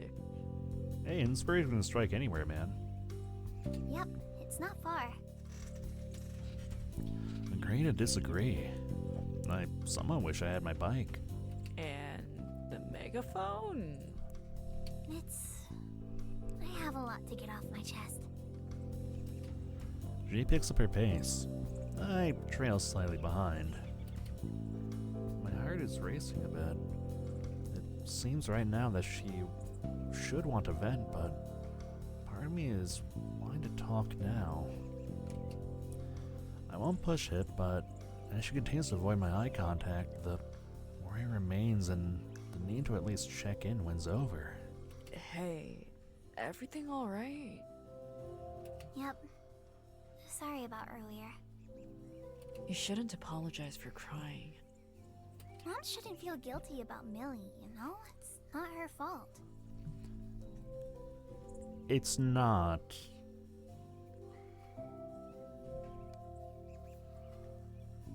Okay, so I actually have like a funny story about swimming in ponds, actually. I have to be careful about the details I share on this, though, because I could potentially dox myself if I'm not careful. Okay. So, once a year, there is like a festival that happens in one of the local parks. And there is a pond in said park. Used to go a lot. I kind of haven't in recent years, only because it's a little rowdy for me, and I've kind of come to appreciate kind of like the quieter environments nowadays. Like, me going to off-cut was kind of like the one exception to the rule, but it's not something I like do frequently. Anyway, one year I actually went with a bunch of friends, and people were like jumping into the pond left and right. And I was kind of, and you know me, like I'm not like crazy like that, right? Like, I'm not gonna go jump into some pond that's like incredibly murky and a million people are diving into. One of my friends though was all about it. He was like trying to get me to like go in with him. He was like, dude, it's gonna be so fun. We're gonna go swim in the pond and like everyone else is doing it. And I'm just kind of like, no, I have a bad feeling. I don't think we should. And he was like, you're just worrying about nothing, man. You're just worrying about nothing. And he just like jumps in ahead of me. Like, flash forward to like 5 seconds later, where he's just like, oh god, what, oh, that hurts. Oh, that hurts. Not leeches. Apparently, he jumped into the pond and landed directly onto a broken bottle. So he actually got some glass lodged into his foot. Now, thankfully, like, obviously, like, the scent of the speed of the water kind of kept it from getting in too deep. But, it was very much a, oh, I told you so kind of moment where I was just kind of like, oh, man. Sure, I'm glad I didn't jump in that pond now, because my homie just got his foot kind of cut up a little bit. Yeah, no, it was fine. Like, he like, kind of, like, there was like, thankfully there was actually a medical tent at the festival, so we were able to just kind of like get him over there, and they patched him up pretty quick, and it wasn't too severe. Like, it didn't like cut an artery or anything, so or any nerves or anything, so it was fine. Like, they just patched him up and were just kind of like, hey, just, you know, just like don't run around or do anything crazy on that foot for a bit. But it was still kind of like, man, like, I'm normally the chill guy, and people kind of tell me to party more, and it was like one of the rare times of like just immediate vindication of like, oh, I made the right choice by being responsible.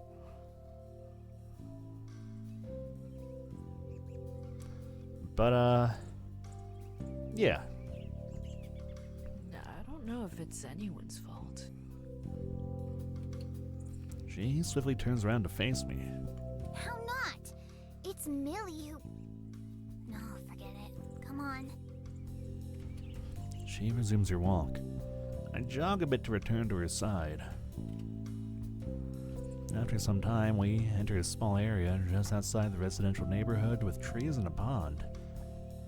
A trail circles the body of water with benches on it here and there. We used to come here a lot. It was my ideal drawing spot growing up. She finds a seat on a nearby bench and begins sketching one of her books. The megaphone rests next to her, still in reach. Mom and me. Sometimes Grandpa like when he was around. Sometimes Millie, her family. She used to draw a bunch, you know. Most kids do, I guess.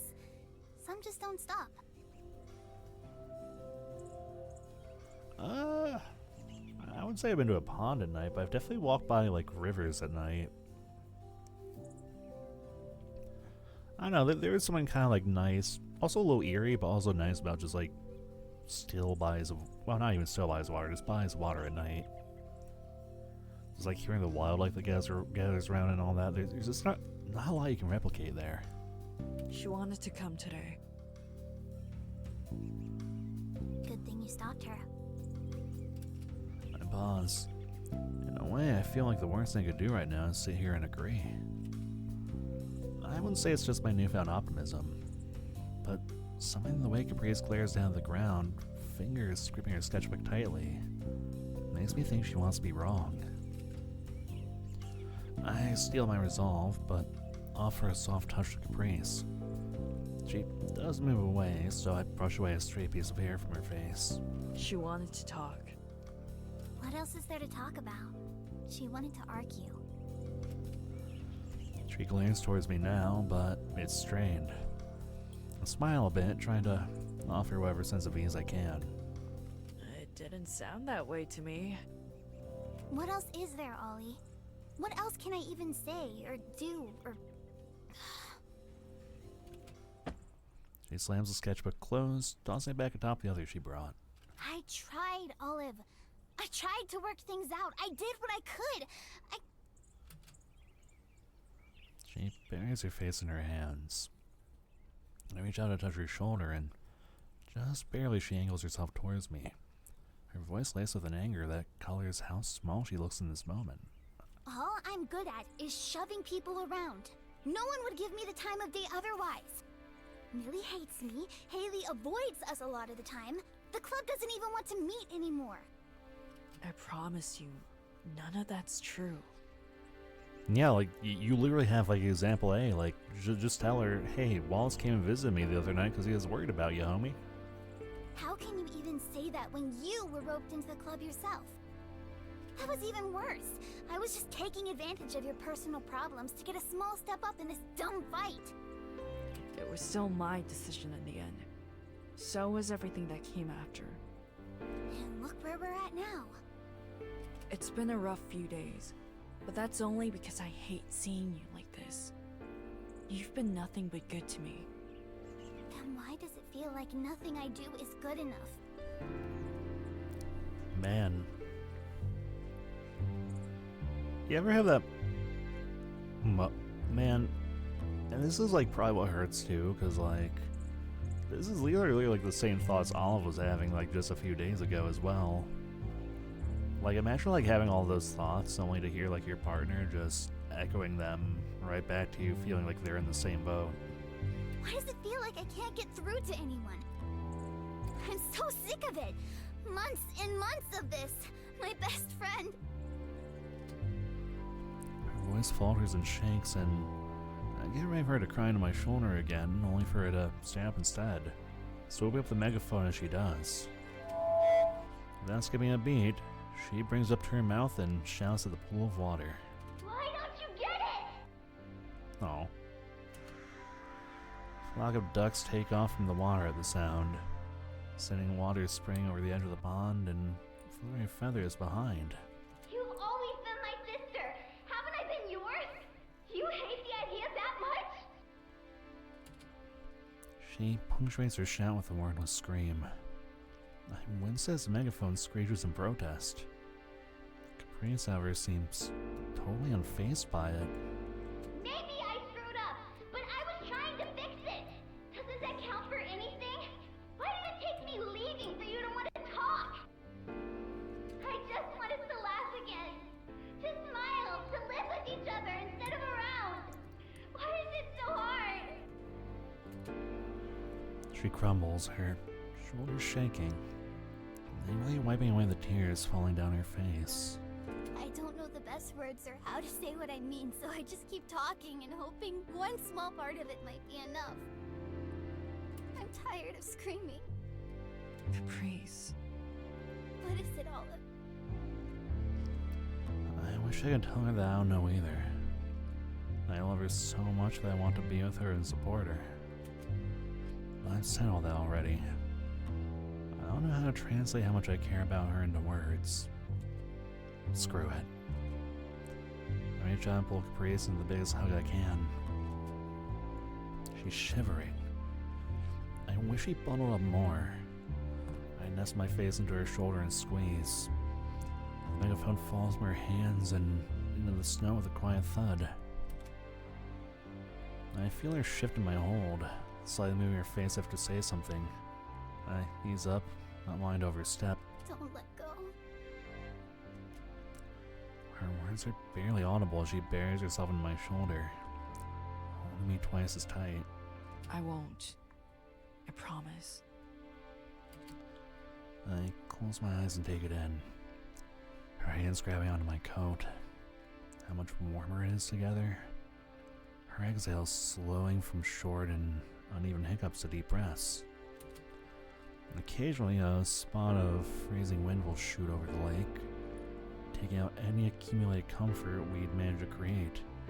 Each and every time, the breeze pulls herself closer. After one more time, she speaks again. Yeah, it's chilly, huh? Cold? A little. Only a spoonful. Do you want to head back? I don't want to let go. I feel her smile against me. I don't either. Couple more minutes. I rest my face against hers, our cheeks touching. Her face is still wet. I don't mind, but I try and wipe away whatever I can with a small nuzzle. Yeah. Sounds good. After some time, we find a way to part, still leaning on each other as we take a seat on the lakeside. She asks me if I want to listen. I do.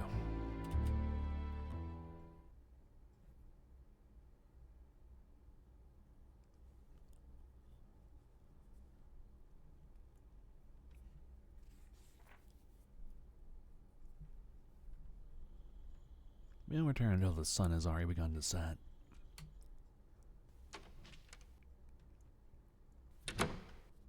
Hey! Hey, Charlie. Hi. Caprice's eyes are red from tears. When she speaks, her voice is hoarse and raspy, but she manages a smile. Charlie notices she doesn't say anything. Meanwhile, Charlie herself is very obviously attempting to keep a casual air, likely to avoid another confrontation like earlier. She wrings her hands together as she searches for light conversation. You guys have a good walk? We did. I think so. I've got a pizza in the oven if you're hungry. Pizza time? I'm starving. That sounds great. Thanks. The three of us have a small, quiet meal together. We chat a bit, and though Caprice is soft-spoken beyond just a damaged throat, it feels less sad and more contemplative. At the pond, after the shouting and the crying, we talked for a long time, as much as she was able. Oh, flashback? I just felt like a bomb waiting to explode. Like if I stayed back there, just being around Millie would weigh and weigh on me.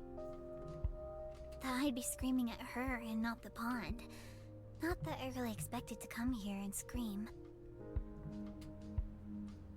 Her eyes briefly turned to the megaphone, resting in the snow after being pushed to its limits. I'd be amazed if it still works. Well, maybe I did. I don't know. Do you feel better that you did at least? Not sure. Kinda. She kicks weakly at the ground, her energy well and truly spent after her shouting. I thought I'd come back home to cool my head or something. Actually, not even really that. I didn't have any plans after running away. I just had to leave. I know. It's alright. Yeah, sometimes you just kind of step away from everything. I sigh, thinking over the last couple days. Sorry again about the ambush. I I didn't really think they'd go that far. They were worried. I guess it is interesting though, because, well, I guess not interesting, but I guess this time too, it was a little different because in Millie's route, like both Caprice and Millie were gone. Like Caprice went back to her mom's house in both scenarios, but in Millie's route, Millie kind of came to stay with Olive, so Haley was kind of on her own. I guess now, this time, like, Haley and Millie are kind of, like, not detached from each other, so probably Haley's, like, probably doing what she can to kind of try and get Millie to patch things up, too, I'd imagine. You didn't think they'd be worried? Not really. Not enough to chase after me. But maybe I was hoping they would. I don't know. That must sound like a broken record, huh? She coughs. Maybe you should rest your voice. I'm okay. As much as she tries to stifle it, a small cough sneaks its way out, immediately betraying her words. She continues on before I have a chance to protest. I wasn't really sure where I stood with anyone. Thank you for coming out here. Of course. Do you think she actually wants to talk? Without a doubt. She peeks towards me through messy hair. There's a faintest hint of a smile on her face at the assurance. It's there only barely long enough to be noticed before sinking back down into her resting solemn expression again. What if it goes badly? Then I'll be here for you if it does. But try to think positively, okay? I am. I gave up on her, Olive. Never too late to change your mind. But she has to make that choice too. Correct. I think she may have. I'm rooting for you both. She laughs hoarsely and gives me a hug, nuzzling and kissing me. What's so funny? It's just nice to know that at the very least I always have you in my corner. It means a lot. Well, you know. Yeah, I know. I don't know. Tell me. Oh, that's right. I forgot that was a flashback for a second. As we finish up our dinner, I start thinking about how I'll get home. My body finally remembering how exhausted I started the day. Shoot, it's getting late. I should call for a ride or something. I thought you were staying the night. It's New Year's Eve. Oh, is it? Has it been a week already? With the whirlwind I found myself in, time's become a total blur. I wouldn't want to impose. Plus, I've got work tomorrow. I could drive you out if you want. You do that for me? Sure. Is it in the morning? Yeah, at 6. 6 a.m. Sheesh. Then again, I've gotten up that early for a few kitchen jobs, so... Oh. Yeah, that is pretty early, though. Both Charlie and Caprice's fault the revelation of my early start schedule. I wish you said so earlier. I wouldn't have dragged you around all day. Don't worry about it. It's no problem. I can do 6. Though, I guess with the distance and the morning routine, it'd be more like 4, huh? You really don't need to. I know it's a huge ask. Besides, I'd need some cleaner clothes. Then we'll swing by your apartment first. Then it'd just be easier. Wally. You're not winning this one. She nods her head toward Caprice, who is trying her hardest to suppress a hopeful smile.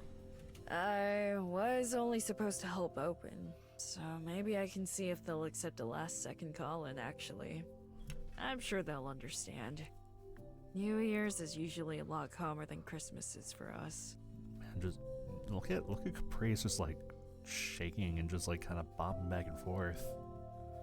You can just tell there's like a torrent of emotion just prepared to burst out. You're the best. Dear Lord, don't die, girl.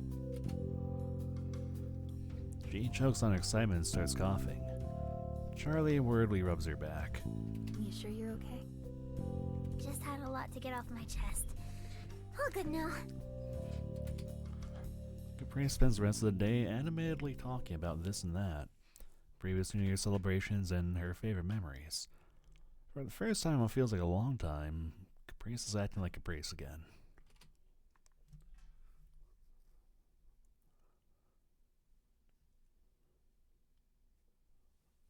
Happy New Year. I say in the middle of August. Well, I guess it's not in the middle of August. We're almost in September. Dear God. The owner was kind enough to accept my last minute request and even apologize over having Mom come in over Christmas. I'm sure they had apologized to her directly already. The work can be exhausting, but it's nice to feel appreciated. Caprice said as much yesterday. Even after a full night's sleep, I find myself struggling to stay awake. Yesterday felt like it lasted 100 hours, and that was before the unplanned decision to stay up till midnight for the ball drop. Thankfully, today has proven to be low energy. Not something I ever would have expected in the Shifton household. Caprice and I are sunk into the couch watching some nature documentary I can barely focus on while Charlie sits with her phone at the kitchen table. We're just getting to the part about family of seals when Caprice's phone starts buzzing.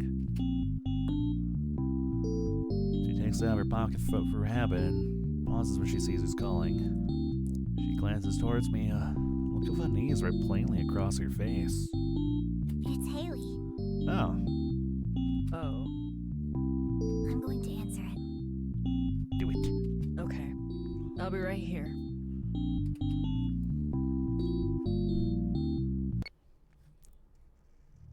She flashes me a quick smile, then stands up as she answers the phone. She walks away as she speaks. Hey, Haley. Happy New Year.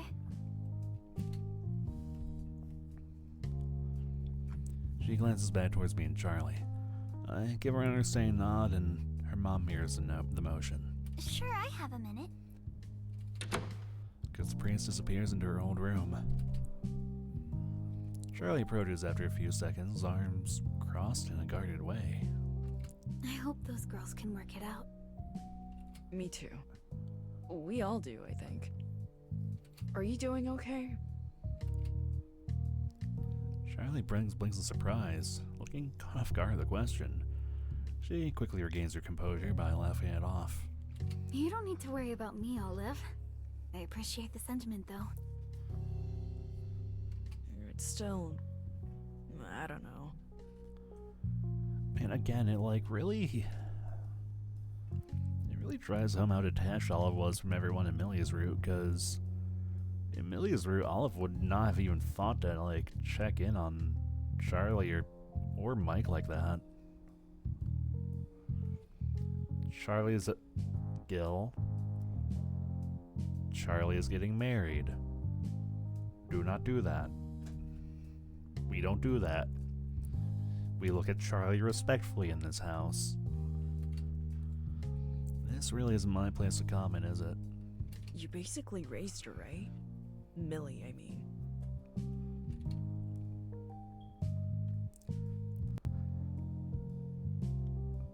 Gil, don't be greedy. Listen, you would also be adopting all this family drama. Do you want to deal with that too? Do you want to overcomplicate this complicated situation even further? I don't think you do. Charlie's smile falls. She mulls her response over for a bit, but settles for a nod and a sad shrug. She's always been incredibly important to me. Marriage or no marriage. Sorry, I don't mean to overstep. No, it's fine. If anything, I wonder if... She either loses her train of thought or, more likely, her confidence. She shakes her head, groaning a bit. It reminds me of Caprice. I'm not sure. I could never replace Aid. I would never, ever want to. I just wish I could show her how much she means to me. Oh, I get that. You do care about her, and you want to be able to support her in the same way her mother did, but you want to do it in your own way. And you don't want to, completely you don't want to make it a competition, right? Like, you want it to be, I don't know, it's complicated. Something I've never considered before, really, is if Millie and Charlie have talked at all about this. Every time it's been Caprice. Part of it has been Caprice's insistence to handle everything, but if they're as close as they must be considering the years they've shared together, I wonder if something else is happening. Have you told Millie that? I don't want to make things more difficult for her. It's already such a mess. I've been trying to show it, but, well... If there's one thing I've learned about Millie, words speak a lot louder than actions. Losing her best friend young, raising both daughters alongside Mike, and now the marriage. It doesn't take a lot of guessing to understand how carefully Charlie must have been treading ever since the engagement. I feel a spike of familiarity in what she's saying, though. Millie has been acting the same way towards Caprice, feigning normalcy and hoping things will get better somehow. And it's a sad recognition that the two are more alike than either thinks. Caprice reemerges from her room, leaving the door open behind her. She gives a small wave to us. Everything's fine. Haley was just making sure we're all good here. I see. And I spoke to Millie a bit. Go on. Charlie perks up immediately. Hopeful. That's good news. How is she doing? I don't know. Fine? It wasn't a long conversation. I see. I mean, something's better than nothing, though. I told her she could come over to talk. Hope that's okay. Caprice purses her lips and closes her eyes, exhaling sharply. Silence ensues. Slowly, she opens her eyes, glancing between both of us uneasily. I'm at a loss for words. Luckily, Charlie speaks up. When is she coming? Right now, isn't she? She said she'd be here as soon as possible, so... like, half an hour, maybe more? This is a cue for, like, the doorbell to ring in comedic timing. Oh, okay. Let me take a quick shower and I'll get out of your hair. Huh? No, you don't have to leave. A mixture in shock and fear laces Caprice's voice. She takes a small step forward and waves her hands. Her attempt to call me her mom looking more like a desperate flail for help. Are you sure? I can't imagine it'd be comfortable talking in front of all of us. I feel a bit put on the spot, but she has a point. If this is their attempt at reconciliation, well, make things awkward. Well, I don't know, maybe leave the decision to Millie if Millie's coming over. Like, because I do remember from Millie's route, like, she did kind of do better when she talked to people in groups, and she kind of seemed to prefer that. So, I don't know, like, maybe the move here is just kind of like let Millie come over and be like, hey, do you want to talk to me privately, or do you want me to get the family in on it?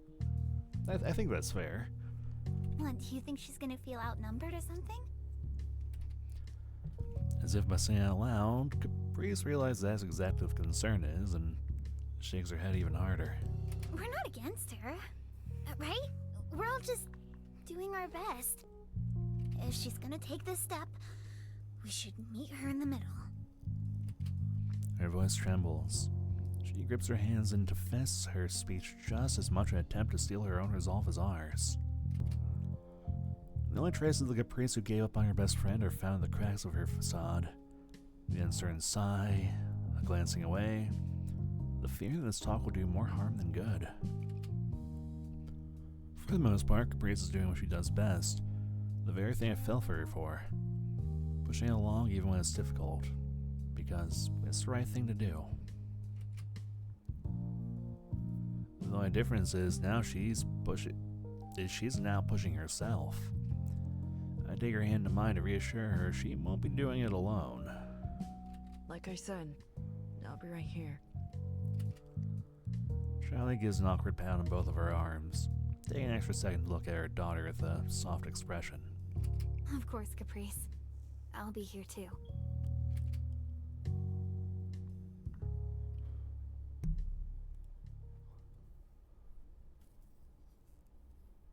The next 40 minutes feel more like 400. Charlie barely moves an inch, foregoing her phone for twiddling her thumbs. At some point, Caprice retreats into her room, where whether it's to meditate or hype herself up is anyone's guess. The apartment is silent aside from the television going over a manatee's eating habits in thorough detail. Well, I want to hear that. I love nature. Tell me more about a manatee's eating habits.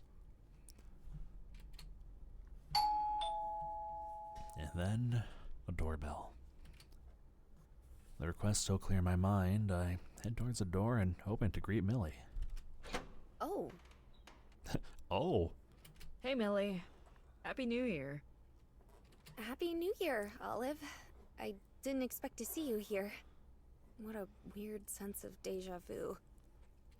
You did come by my place just 2 days ago. Might as well have kicked the door in. I guess I did. May I come in? I step aside.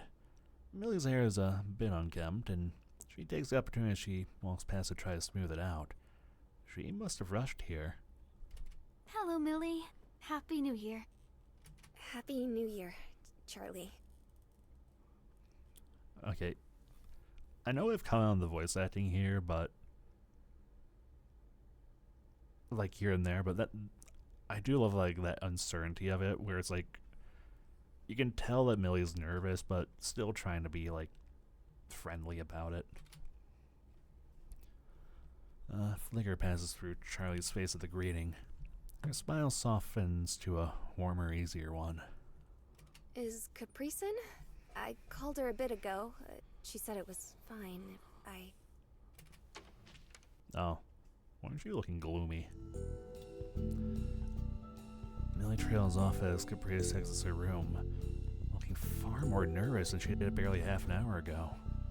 Did she lose her nerve? I try to communicate my concerns just through a worried glance, but Caprice's gaze is dead set on the floor. Hey, Millie. I'm here. Want to talk in my room?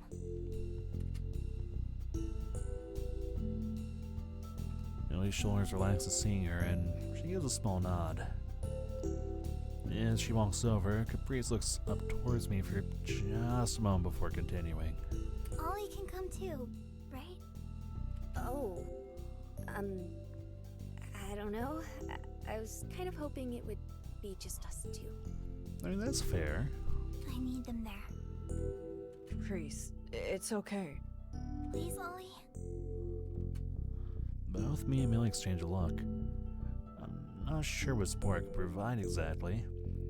I thought I'd be sitting on the couch and ready to jump in if things went bad. Millie gets over her uncertainty before I do and nods. Well, alright. A small smile crosses Caprice's lips and she beckons me over. I steal a glance towards Charlie, who watches them from her chair in the kitchen. She opens her mouth to say something, but apparently thinks better of it. She notices me looking as she turns back the table and offers something of a "go on then" nod. I follow the two down the hall.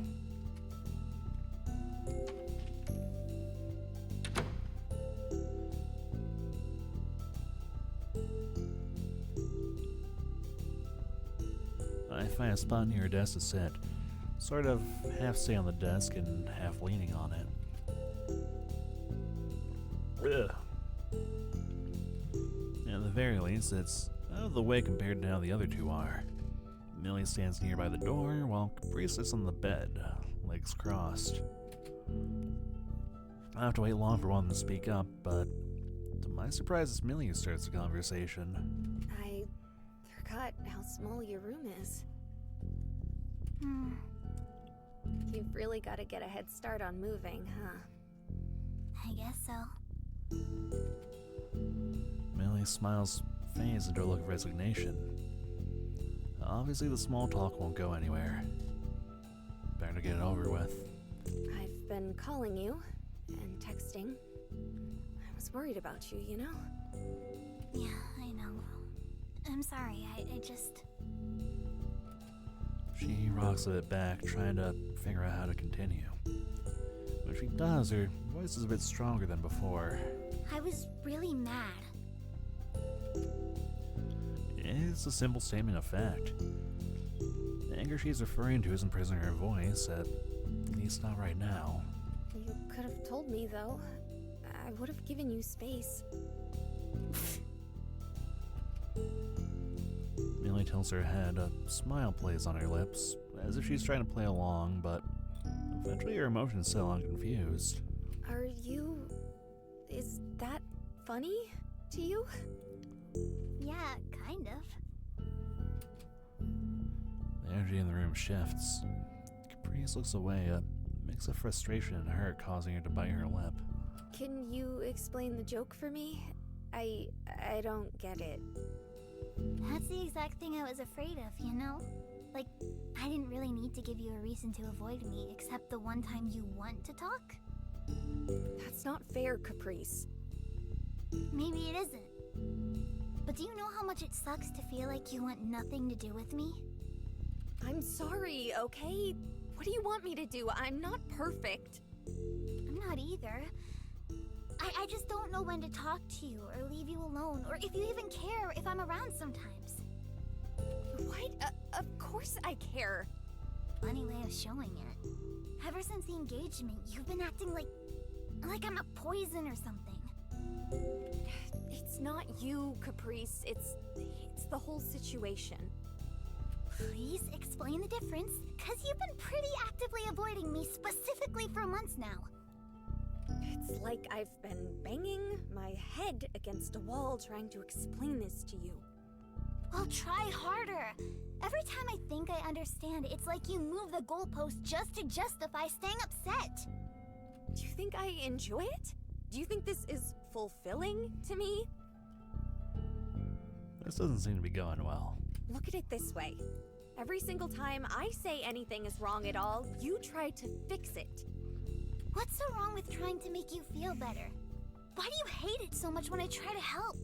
Because the way you help isn't what I need. Then tell me what you need. I don't know what that is. I just know that it's not that. Then why did you come all the way out here? Why even bother if you don't know what you want, just that it's not me? Because I'm scared of losing my best friend. Well, join the fucking club.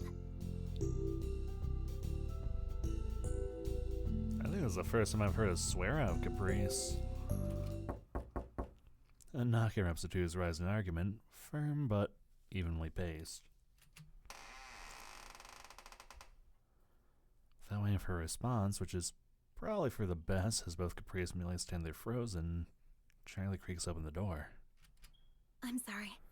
I don't know what to say yet. I just couldn't stand seeing you two like this. We're fine, Mom. Sorry, I guess we were a little loud. We'll tone it down.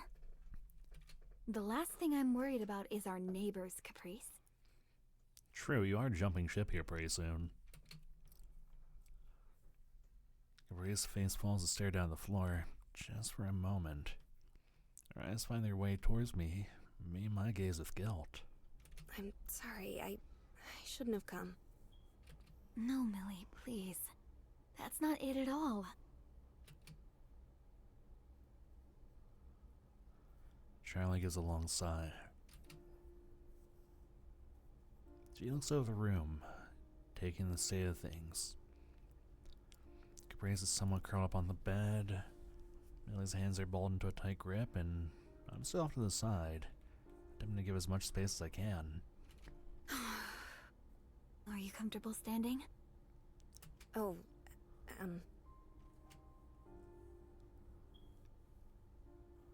She looks to her only option, the space next to Caprice. Caprice scoots over a bit and attempt at assuring her that she won't mind.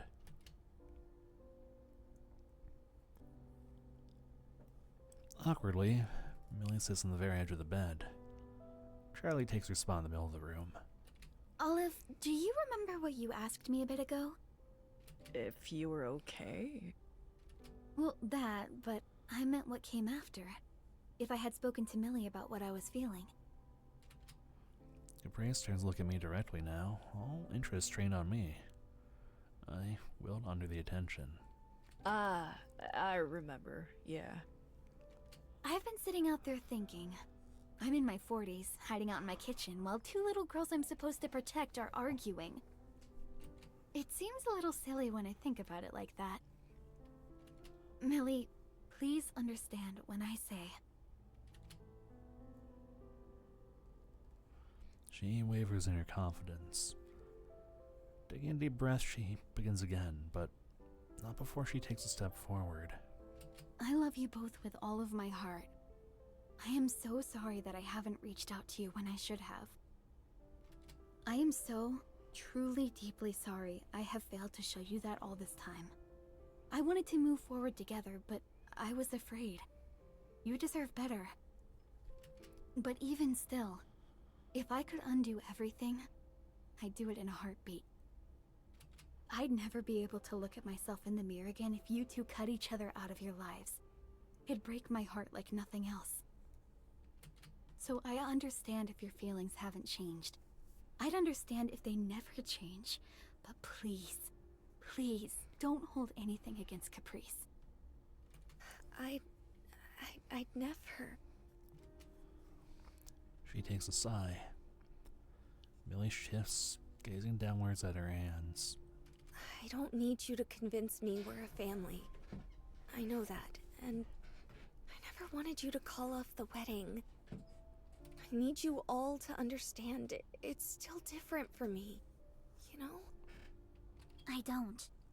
At all. I'll never be Adelaide.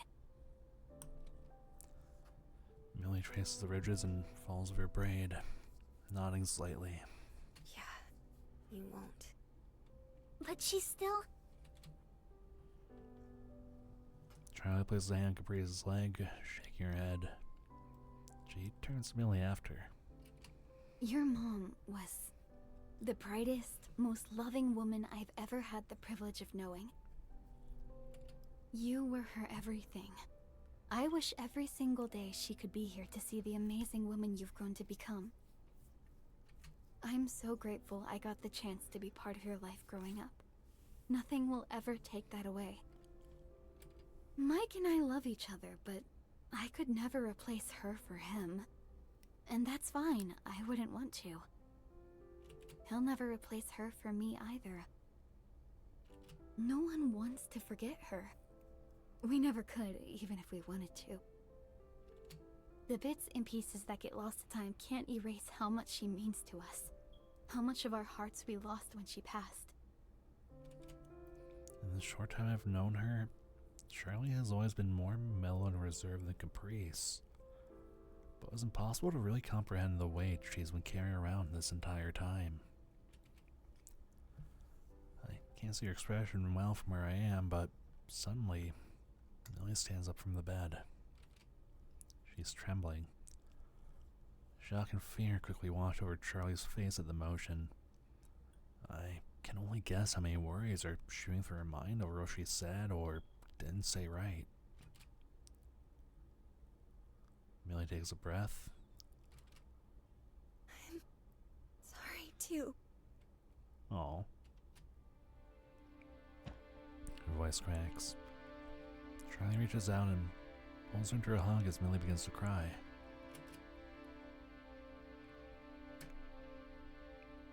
I feel so out of place. I want to get out, give these three some privacy. I stand up, but as I do, I notice Caprice. On the bed alone, as Charlie rubs Millie's back, Caprice cries too. The emotion from the room is overwhelming. But when I see that, any feelings of being out of place are immediately shoved aside as I go to her side and pull her into a hug of my own. She cries on my shoulder quietly as Millie continues speaking, muffled in Charlie's arms. I've missed you a lot too, but I really thought you would hate me after all of this. No, Millie, no. Never. Cries subside just long enough for Millie to glance over at me and Caprice. Seeing Caprice's auto look up, she makes eye contact with me directly. I understand immediately. I rub Caprice's back and take her hand, speaking a hushed whisper. Hey, What? I think Millie wants you. Really? Really, really. Come on.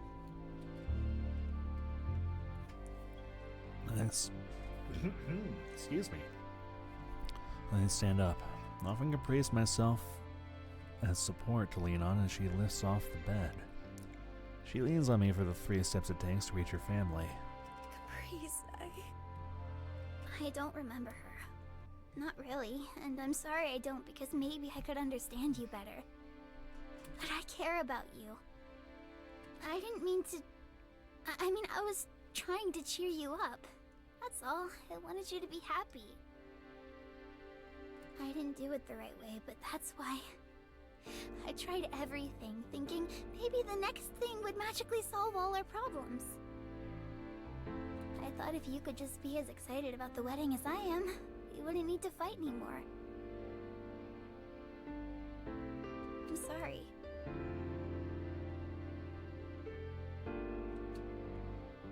Caprice grips my hand as she speaks, so tightly I think both of our knuckles turn white. As she finishes, her grip listens. She turns away towards me. I give her hand 2 quick squeezes. She glances up to me, her eyes shielded by her wispy bangs. I try to guide her gaze with my own, back towards her family. One more little push. aren't you going to meet her halfway? Oh. I should, shouldn't I? I'll be right here. Promise? I do.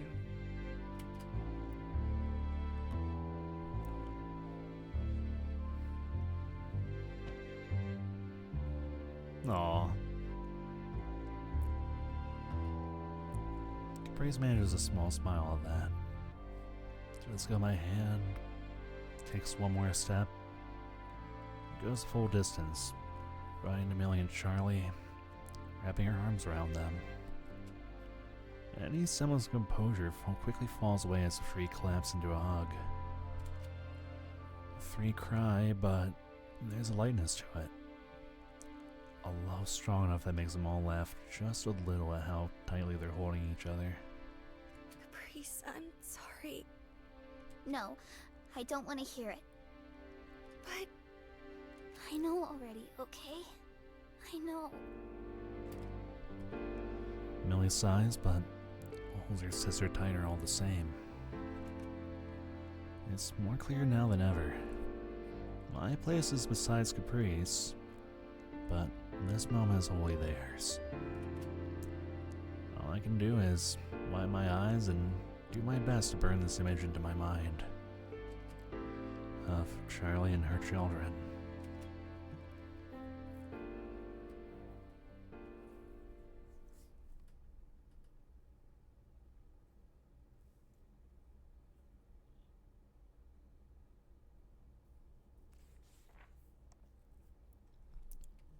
Good meeting, everyone. Adjourned.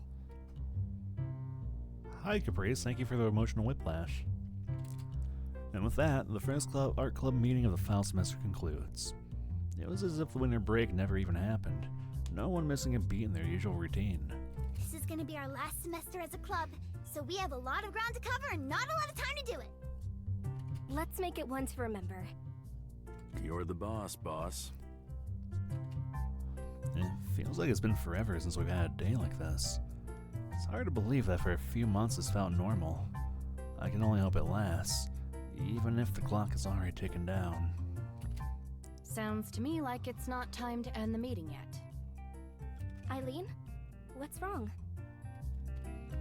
Even after everything and knowing what kind of person Eileen really is, it's hard not to feel at least a little nervous whenever she volunteers herself into a conversation.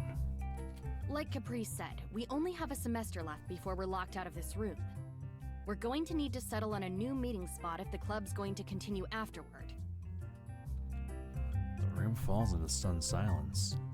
Even Wallace is struggling to hide the shock on his face. Caprice and Allison are a lot more forthcoming with their reactions, though, the former looking on the verge of tears. Oh, Elle. Nuh-uh, no nicknames. No, never. I don't remember you enforcing that rule after our aquarium visit last year. She thought it was funny back then. Of course it got a pass. As Wallace and I press at Eileen's buttons, Allison hovers around us, tilting her head back and forth, trying to shake an idea loose. She's right, though. We should figure out a new place sooner rather than later. We have half a year to decide, but that'll go by fast.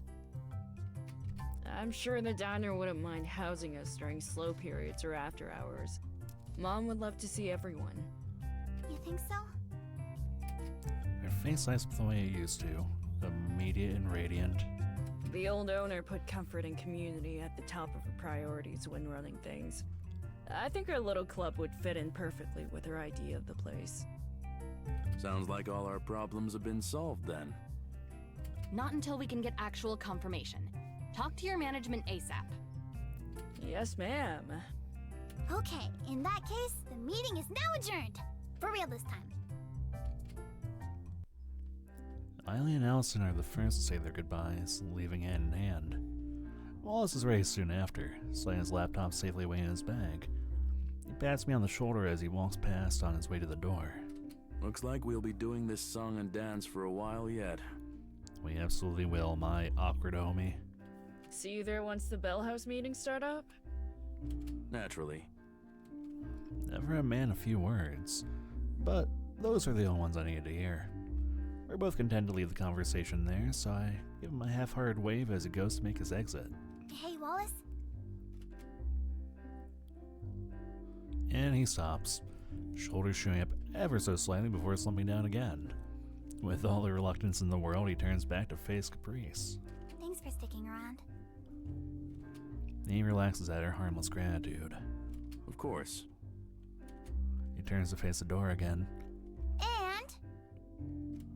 And he turns back. Thanks for watching over Millie the entire time, too. It means more than you know. Another elongated silence. I'm not quite sure if it's just Wallace being Wallace, or if he's found himself at a loss for words. Things stay quiet just long enough to start feeling awkward before he eventually finds a response. It's kind of fun being stuck in between you two, even if it ends up taking years off my life. I'm sure Olive would agree. Way to put me on the spot. Well, I'm not sure if fun is the right word for it. Well, to each their own, I suppose. And besides, they aren't in the middle of anything. Ollie is firmly right here beside me, thank you very much. She grabs my hand to emphasize her point. I guess they are.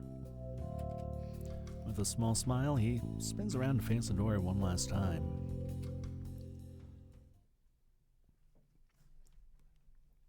Not long afterward, the room is finally empty, leaving just Caprice and I to idly pack away our things and quietly enjoy each other's company. Just like the good old days, huh? From the long-forgotten age of 4 weeks ago. I sure felt that way lately. Tell me about it. Finish stuffing her bag full with the art supplies she brought for the day. She finds her CFO. Blech. My tongue's starting to get tied. Ugh. We only got a little bit further to go, I'm sure. She finds herself a seat on the edge of a table, looking out a nearby window. Weather's gonna start warming up soon. Spring's right around the corner. Yeah, can't wait. It's gonna be a busy one. She starts kicking her legs back and forth, occasionally grazing the chair tucked in underneath the desk. Are you gonna stop riding the trolley to campus once the snow's gone? I hadn't really thought that far ahead, really. I mean, it's not like I've ever had a reason to keep riding in the warmer weather till now. Right, yeah. I was thinking, though, I had just done some upkeep on my bike before the winter hit. Your one-seater bike? I think we could work something out. If you don't mind holding on. Caprice's eyes sparkle at the prospect. The door opening behind us seems to catch us both by surprise. Turn around in unison to get a good view of our visitor. It turns out we have two. Half of the school's writing club. Yo. Hey, girl. Afternoon, you two. First day of classes treat you well? You know how it is. Just throwing class syllabuses around and then shooing us out the door. Oh, nice glasses, by the way. Thank you. I was complaining about my contacts to Haley the other day when she asked why I bothered. I didn't have a good answer. Haley smirks at that. She's really going wild with these personal changes this year. New year, new me. So, what's up? We're all done with our club for the day, unless you come to beg to join. I've missed those little expressions Caprice makes. We'll think about it. Millie and Haley share a knowing look, but the secret doesn't remain hidden for long as Caprice glances between the two of them with genuine excitement in her eyes. Really? You're gonna join? I said I'll think about it. What about the riding club? We're ditching it. Just like puts it so bluntly, it's like, yeah, it's gone. What? It's called disbanding. Same thing. Whoa. I'm sorry to hear that. I think. But judging by the sense of finality hanging in the air, everyone except me must have expected this to happen sooner or later. It's fine, really. It's better this way. We actually stopped by because we wanted to see if you two were still here. Oh yeah, no worries, Gil. You take care of yourself and you have a good night. Yeah, I hope you sleep well. Oh no, if you don't. And... Haley elbows Millie a bit, knocking her glasses to a slight tilt. Millie pretends to adjust them a bit longer than necessary, giving her companion a mock pout. And ask if you maybe wanted a ride home? It's not the largest car around, but there's room for you too, Olive. I don't mind riding shotgun if you two wanted to sit together. I turn to Caprice, waiting for a response. Yeah, sounds good. We'll be out in a couple of minutes. Just gotta double check and make sure everything's locked up. Okay, just don't keep us waiting long. We've still got dinner plans, right? Wouldn't miss them for the world. Millie's the first wave of the small wave, leaving Haley aimlessly hovering around the door. Speak your mind. She touches her headphones like she's about to tune out the world again, but instead her hand falls away after a solid pause. Haley walks back into the room a few more steps towards me. Are we good? She looks at me directly. The last time we spoke wasn't the best circumstances, with her and Millie somewhat barging into my apartment. Still, after everything, I expect her to still be thinking about that. A smile comes to me naturally, and I give her a nod. Yeah, of course. She sighs in relief. You really didn't need to worry about that, you know. We were both just trying to help, right? Right. Still, thanks for everything. You too. Even if in the end Caprice and Millie handled it all themselves, I'm still grateful that Millie had someone by her side like Haley while they figured it out. I'm sure she feels the same towards me and Caprice. Without anything else to add, Haley and I find ourselves at a rather awkward standstill of not knowing how to really end the conversation. Eventually something comes to her and gestures towards the door with a thumb. I better go catch up with Millie. Meet you there. And with that, she puts her headphones on this time, avoiding eye contact as she makes a beeline for the door. With a thud, the doors closed, leaving just us two again. I turned to Caprice. She's looking out the window again, her smile unwavering. No trolley today. Looks like it. She stands to her feet, digging around her pockets for the room key as she slides her backpack over her shoulder. She gives me a quick kiss on her way out the door. Ready to go riding, buddy? Lead the way. The weather's warming finally. Do you want to walk with me?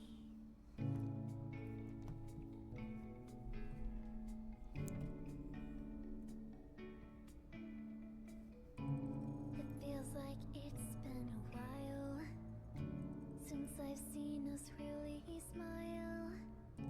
I'm glad to have you here again. My greatest love, my bestest friend. The path we walked some time ago, tracing footsteps left in the snow. Someday soon we'll melt away, but with you here we'll find our way. It'll take some time before we're home. Didn't wanna head back all alone. I'll take your worries if you'll take mine, and fold them in half along the line. It doesn't need to be today. Sometimes we need to step away. So fold the page and save your place. A pristine book is such a waste. Creases, tears, and rips and stains are signs of love and memories made.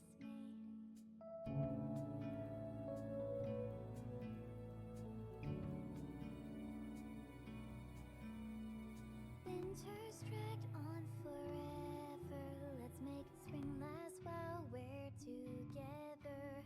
We've made it through to its embrace, to greater love, to brighter days. The cold is harsh, but I don't care. I'll take your worries with warmth to spare. We're almost there, we'll be just fine. Home's right over the horizon line. Let's try having fun today. Sometimes we need to step away. Here's a canvas from last summer, beaten and torn, begging for color.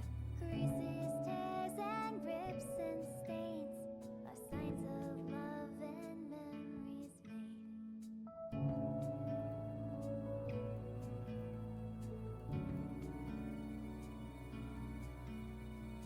I may slow down your march ahead, or need a sec to catch your breath. But I'm not worried, we'll both be on time. Meeting up ahead at the end of the line.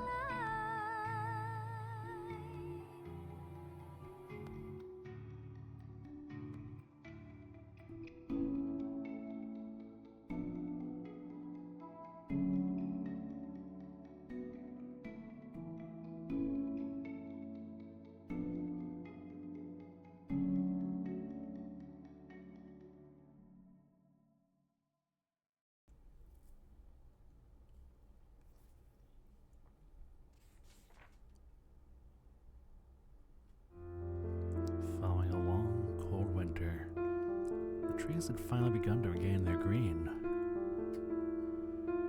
Underneath a pleasantly warm sun, Charlie and Mike said their vows. After a year of heartbreak and strife leading up to this moment, it was over in an instant, punctuated by a moss applause and falling flower petals. Coming from a family as small as theirs, it was the first wedding all of it ever got the chance to attend. The image in their head of a big, grand event didn't quite match the more subdued reality of the ceremony today. And now Olive, Caprice, Millie and Haley join a handful of friends and family watching the couple share their first dance together, moving to and fro in a subtle and endearing clumsiness that could be easily mistaken for grace. They look good together. Yeah. The four held together, sharing whispers to themselves. Olive watched on, even as little bursts of conversation brought their attention back to their trio of friends. Despite only knowing them for a few months, this was the first time Olive had seen Mike and Charlie act this way. They no longer had a good reason to hide their affections for the sake of their daughters. If the two had noticed quiet chatter, they had done a good job of hiding it, never losing each other's eyes for even a moment. The world didn't matter to them right now. A reprieve well over a decade in the making. Caprice's smile couldn't have been wider, her body swaying gently with the music as she whisked Olive along with her, their hands intertwined. It was only when she caught a glimpse of Millie out of the corner of her eye, head down and hands clenched together in front of her, did her brilliant smile lose its luster. Hey, are you okay? The question was enough to break Millie from the trance she would have preferred to stay in. Yeah, I'm fine. You don't have to watch if you don't want. I'm sure they'd understand. No, I want to be here. Really, it's just... This is really it, huh? The end. Millie was quick to wipe her tears before they could even start forming, determined to retain her composure. I don't think so. That's really pretty art. I like that. End of a chapter, maybe. But still part of the same book. The writing club's really rubbed off on you, huh? Anne responded with one of her usual shrugs. Unlike similar replies she had made before, this one had felt more like a deflection than a result of her apathy. Will you three stop trying to make me cry in public? Unbelievable. Just know we're here for you if you need it, okay? You've got a reliable little sister now, you know? Oh, you. As quiet as the group attempted to be, a small ripple of laughter made its way above the music anyway. Olive released their partner's hand, with the sisters pulling each other into a hug. These embraces had become more common in the last few weeks, like the two had been making up for lost time. And today they held each other in both celebration of the day and support for one another. Tears pricked at Millie's eyes. Her family was all here, both found and familial, and Caprice's own tears fell silently at the joy. Charlie and Mike continued to waltz together on the dance floor. They had worn smiles all day, but those paled in comparison to the ones they had now. The last several months had been the most turbulent of Olive's life, with some of the highest highs and lowest lows. Their time as a stranger to this circle, isolated and desperate for help, felt like several lifetimes ago. In the last few months, they found themselves easily falling into a waltz of their own with Caprice. Their space in each other's world was not so much carved out as it was simply found, each step taken together bringing them a new day filled with wonder and love. Caprice reached once again for their hand. The tears she shared with Millie were beginning to dry. Olive wiped her cheek with her free hand all the same, and she rested her face against it, looking up at them. Do you want to get the next dance? Neither of them had ever danced before. More than anything.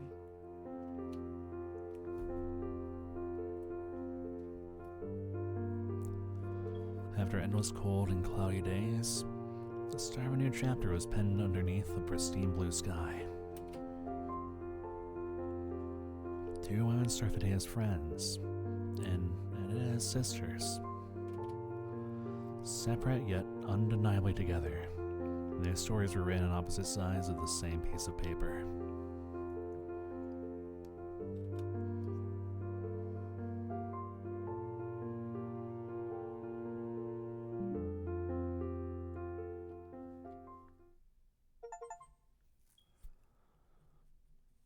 unlock the following extras. Okay. Guest art. Understood. Soundsware soundtrack. Ooh. Thank you for reaching the end of the story. Now the first chapter is waiting for you.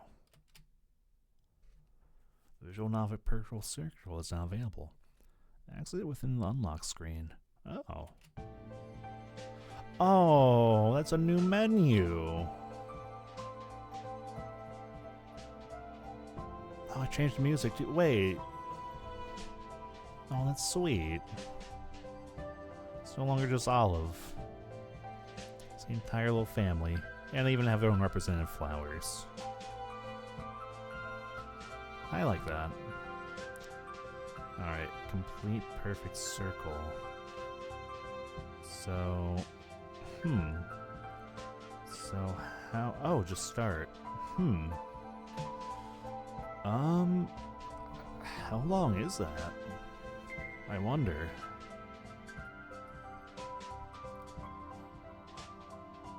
Because I do need to go to bed soon.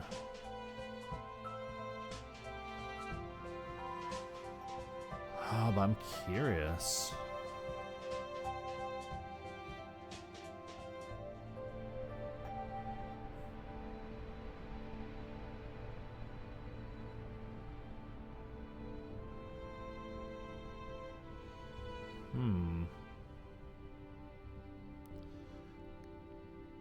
Dare I risk it? Well, either way, let's look back at the, oh yep, here's all the routes now. Oh, man. Oh yeah, we got all the art, too. Oh wait, no, that's Millie. We already looked at that. The infamous Ollie the Otter introduction.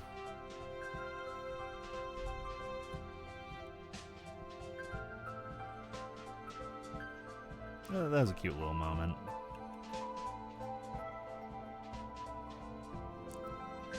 Oh yeah, the first time Caprice met Mom. That was a cute moment too. They really did bond quickly. Oh yeah, this is gonna have a million variants. Oh, maybe not. What? Oh, yep. Oh, drag it around. I see. Okay, I was wondering, like, wasn't there one with Charlie? Yeah, there she is. Weird that it started at this angle, but eh. Oh yeah, this is when they were like staying up at night, kind of like reading, like working together. They're like working on the parts, they're representing each other. I forgot that Caprice was drinking drink. That was a cute little moment though. Oh yeah, this is like right after the good news. And this is their first kiss. Oh yeah, this is like the awkward like cooking scene where oh yeah, I remember. What's your favorite color? Orange. You don't say. Incredible. Yep, this is another kiss at the aquarium. In front of the penguin. Oh, penguins even. Oh yeah. When her mom to get back all that money, she's saved up for schooling too. Ooh, yeah, and the drive to and from Christmas. Wow, there actually weren't that many CGs towards the end here, huh? Compared to Millie's route, anyway. Not a bad thing, I'm just surprised. Yeah, I mean, just saw this. Oh, yep. Okay, I gotta check the guest art, too. Okay, so Akutan. No, I like that. I like that a lot. Hattie Rosa. These artists I actually kind of know. Well, I don't know them well, but I know they did Leary's model, actually. Or worked on it, so. They have a very nice style. It looks very soft. Alley Allmaker. Nice little motorcycle ride. Arimia. Oh yeah, I think Arimia is like another Stereo Elon artist. I actually got to meet them at Offguy briefly. This is cute. Bird Lover. Man, imagine if recruiting out of an adult club played out like this instead. Black Wallets. Oh, not Mr. Mo, no. No, spare him. He's done no wrong. Caps. Aw. Well, yeah, I got the whole family. You got Charlie and Mike. Haley's in there in the back. Oh, is that supposed to be Aid? Oh. Just like the thought of like Adelaide just like watching over all of them is very sweet and sad at the same time. Eris.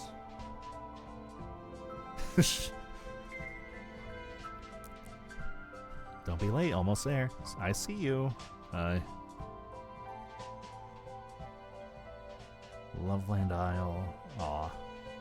I really like the colors on this one. It's very warm. Madokali. A lot of love and passion in Twofold. I'm glad this beautiful story is here for everyone to enjoy. I'm sorry, just like Caprice is so full of energy, and meanwhile Olive's just kind of like neutral, and Millie's just kind of like, why? Why am I doing this? Optimistic Otter. Oh, of course. Of course. Man, Otters are just such like a fun little unintentional mascot of this game. I love that. Papaya. Aw. Millie's little private spot. Shino Fordinoki. Are they playing Uno? It's kind of what it looks like. I'd like more details in this card game. Also, Haley, why are you breaking the fourth wall? Why you look at me like that? You know something that I don't, and I don't like that look you're giving me. Theo Minute. Aw. Yeah, because Olive did get to graduate. That makes me happy. Man, all this guest star is like very, very nice. Bonus. Oh, this is just like a bunch of like the chapter arts. Wait, what's this? The Mr. Mo Gallery, dear lord. My life is complete.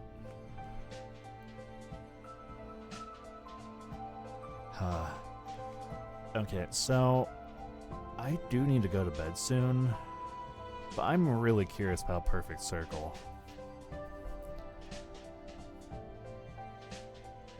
But I don't know how long it would take me is the problem, because what I don't want to do is like maybe do Perfect Circle next time.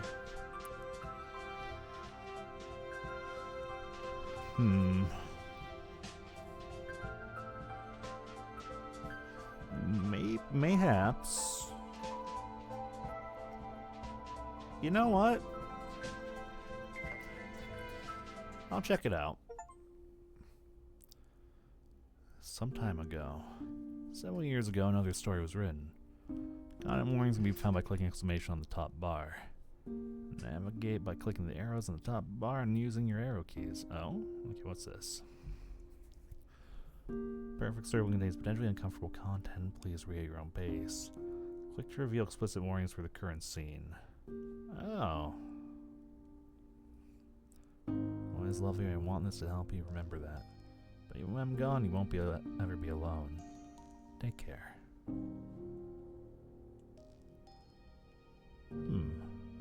After hours. Oh wait, I was gonna go back. Hold on. Wait, no, not what I meant to do. Can Can I was gonna check the content stuff, because some of these have like difficult content stuff. I might actually want to forego this. Give me a second. I'm gonna just reboot the game really quick. It looks like this might be in kind of a similar vein to Upwards Rain, though, where there's like a bunch of extra stories at the end.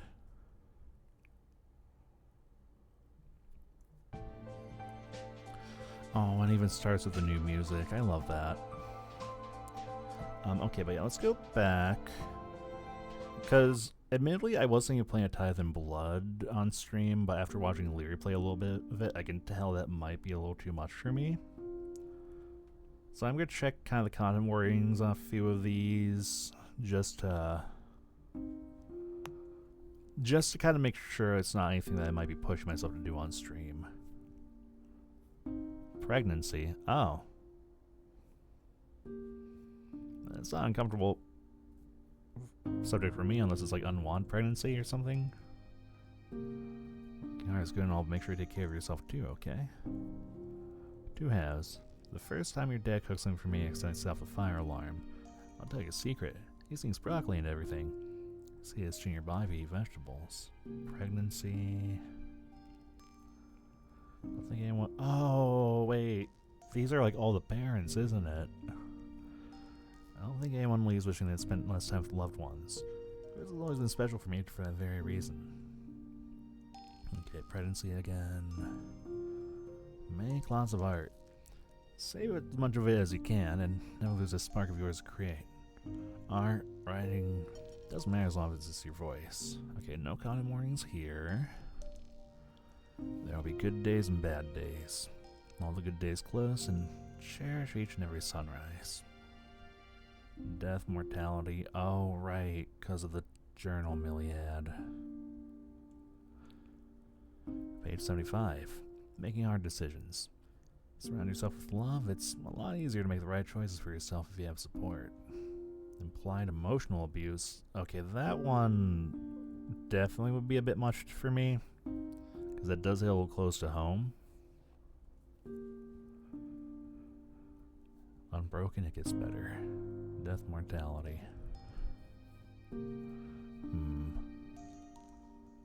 This does seem cute and all, or nice and all, and I do like additional backstory, but I think that's all stuff I'm going to experience on my own, I think. What I do know is that both of the routes are now officially done. Well, I've seen both Caprice and Millie's routes to completion, and well, I think that's time to put a pin in for Twofold. At least on stream. I'll probably like play through all the other stuff off stream. I do like to 100% games, so I might do off stream as I might even kind of go and farm out the other achievements if I can.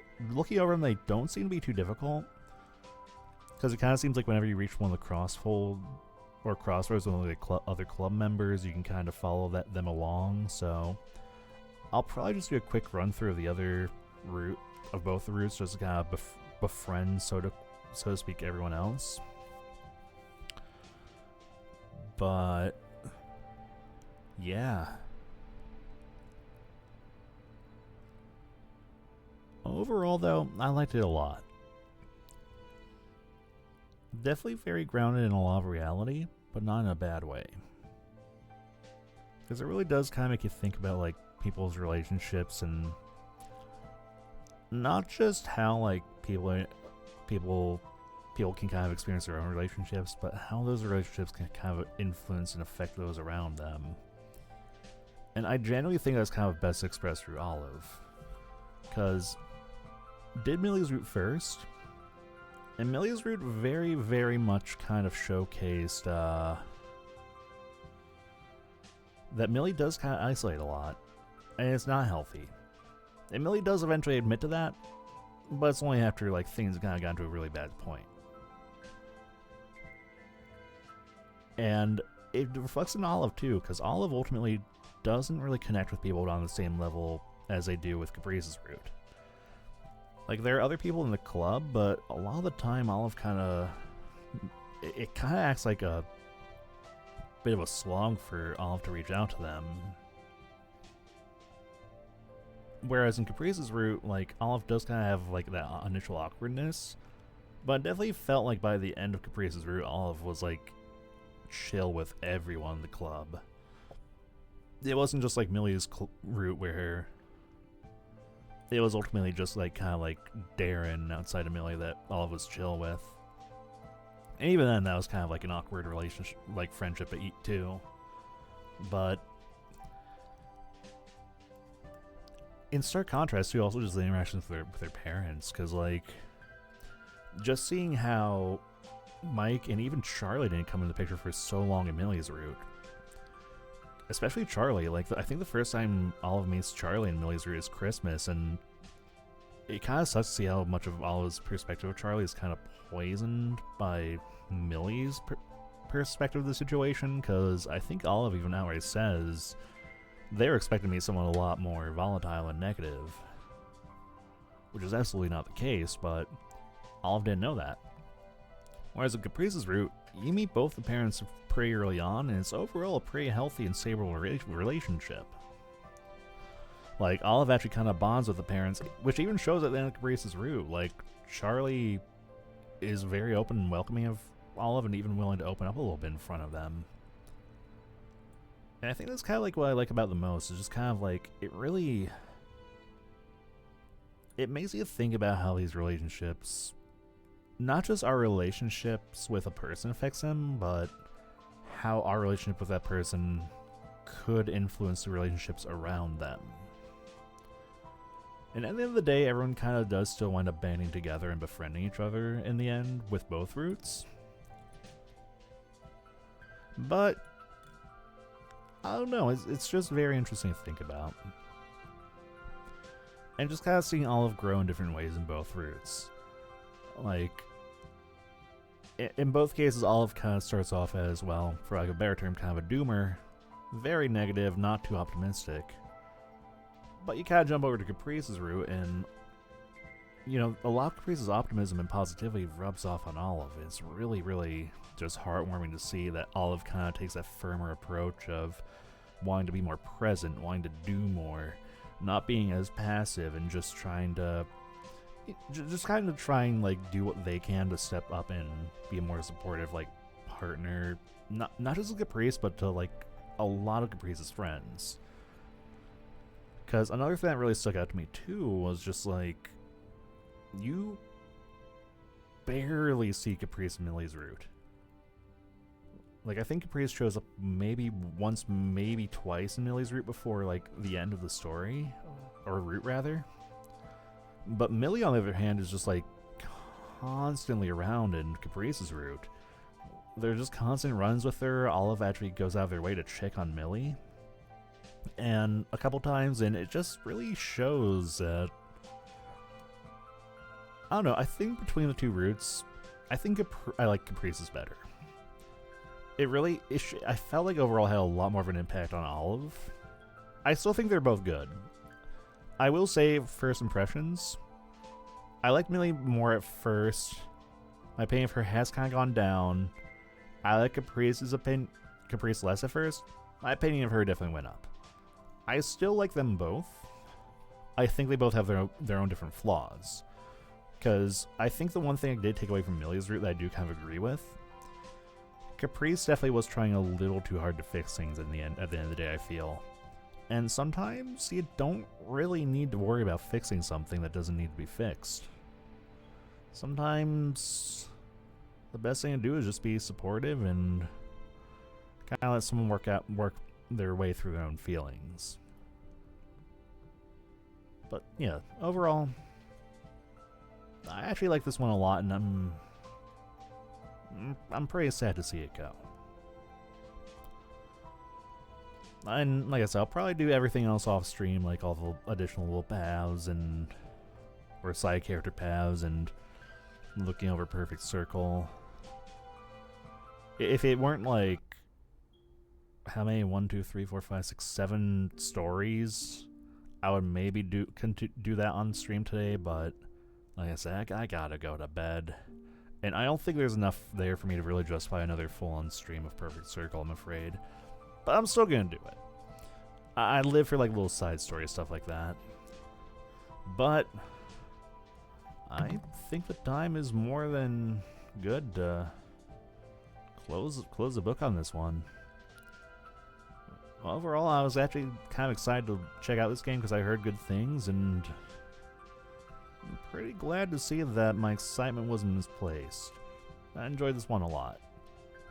Now, as for the next game I'm going to play on Women's Wednesday, I was thinking about it, because I have 2 more Studio Elon games I want to get through.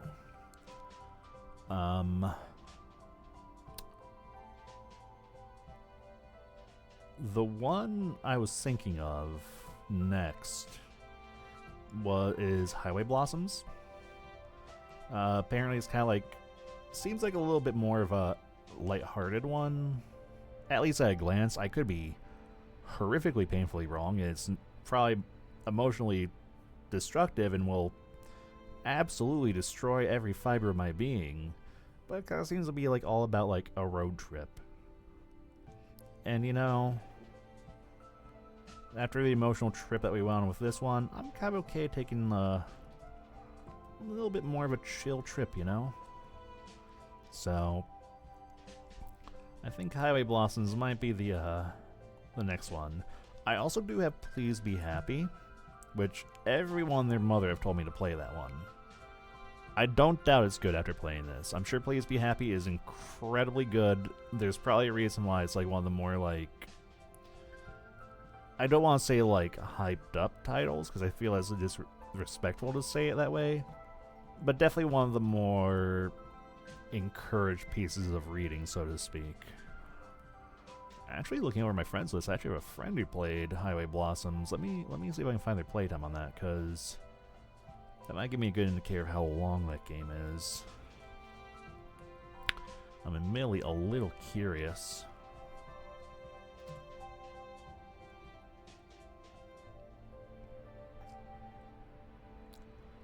Ah.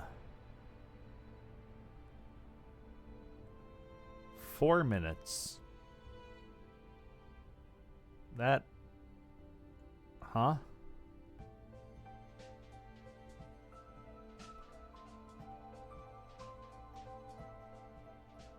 Okay, I'm pretty sure it's longer than a 4-minute game, but this is also a friend of mine I know who is a little, just a little shaky about picking up games and finishing them, so...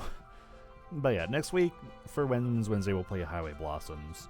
And whenever we're done with that, then it'll be Please Be Happy, I think. But either way, that's enough for me tonight.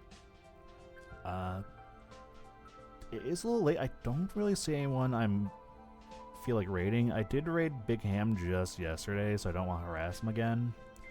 And the only other people who are on right now, I don't think they would match the vibe of stream, or we kind of have the situation of I just really haven't gotten a chance to like see if I like the vibes are there yet. So I think tonight might just be a no raid night.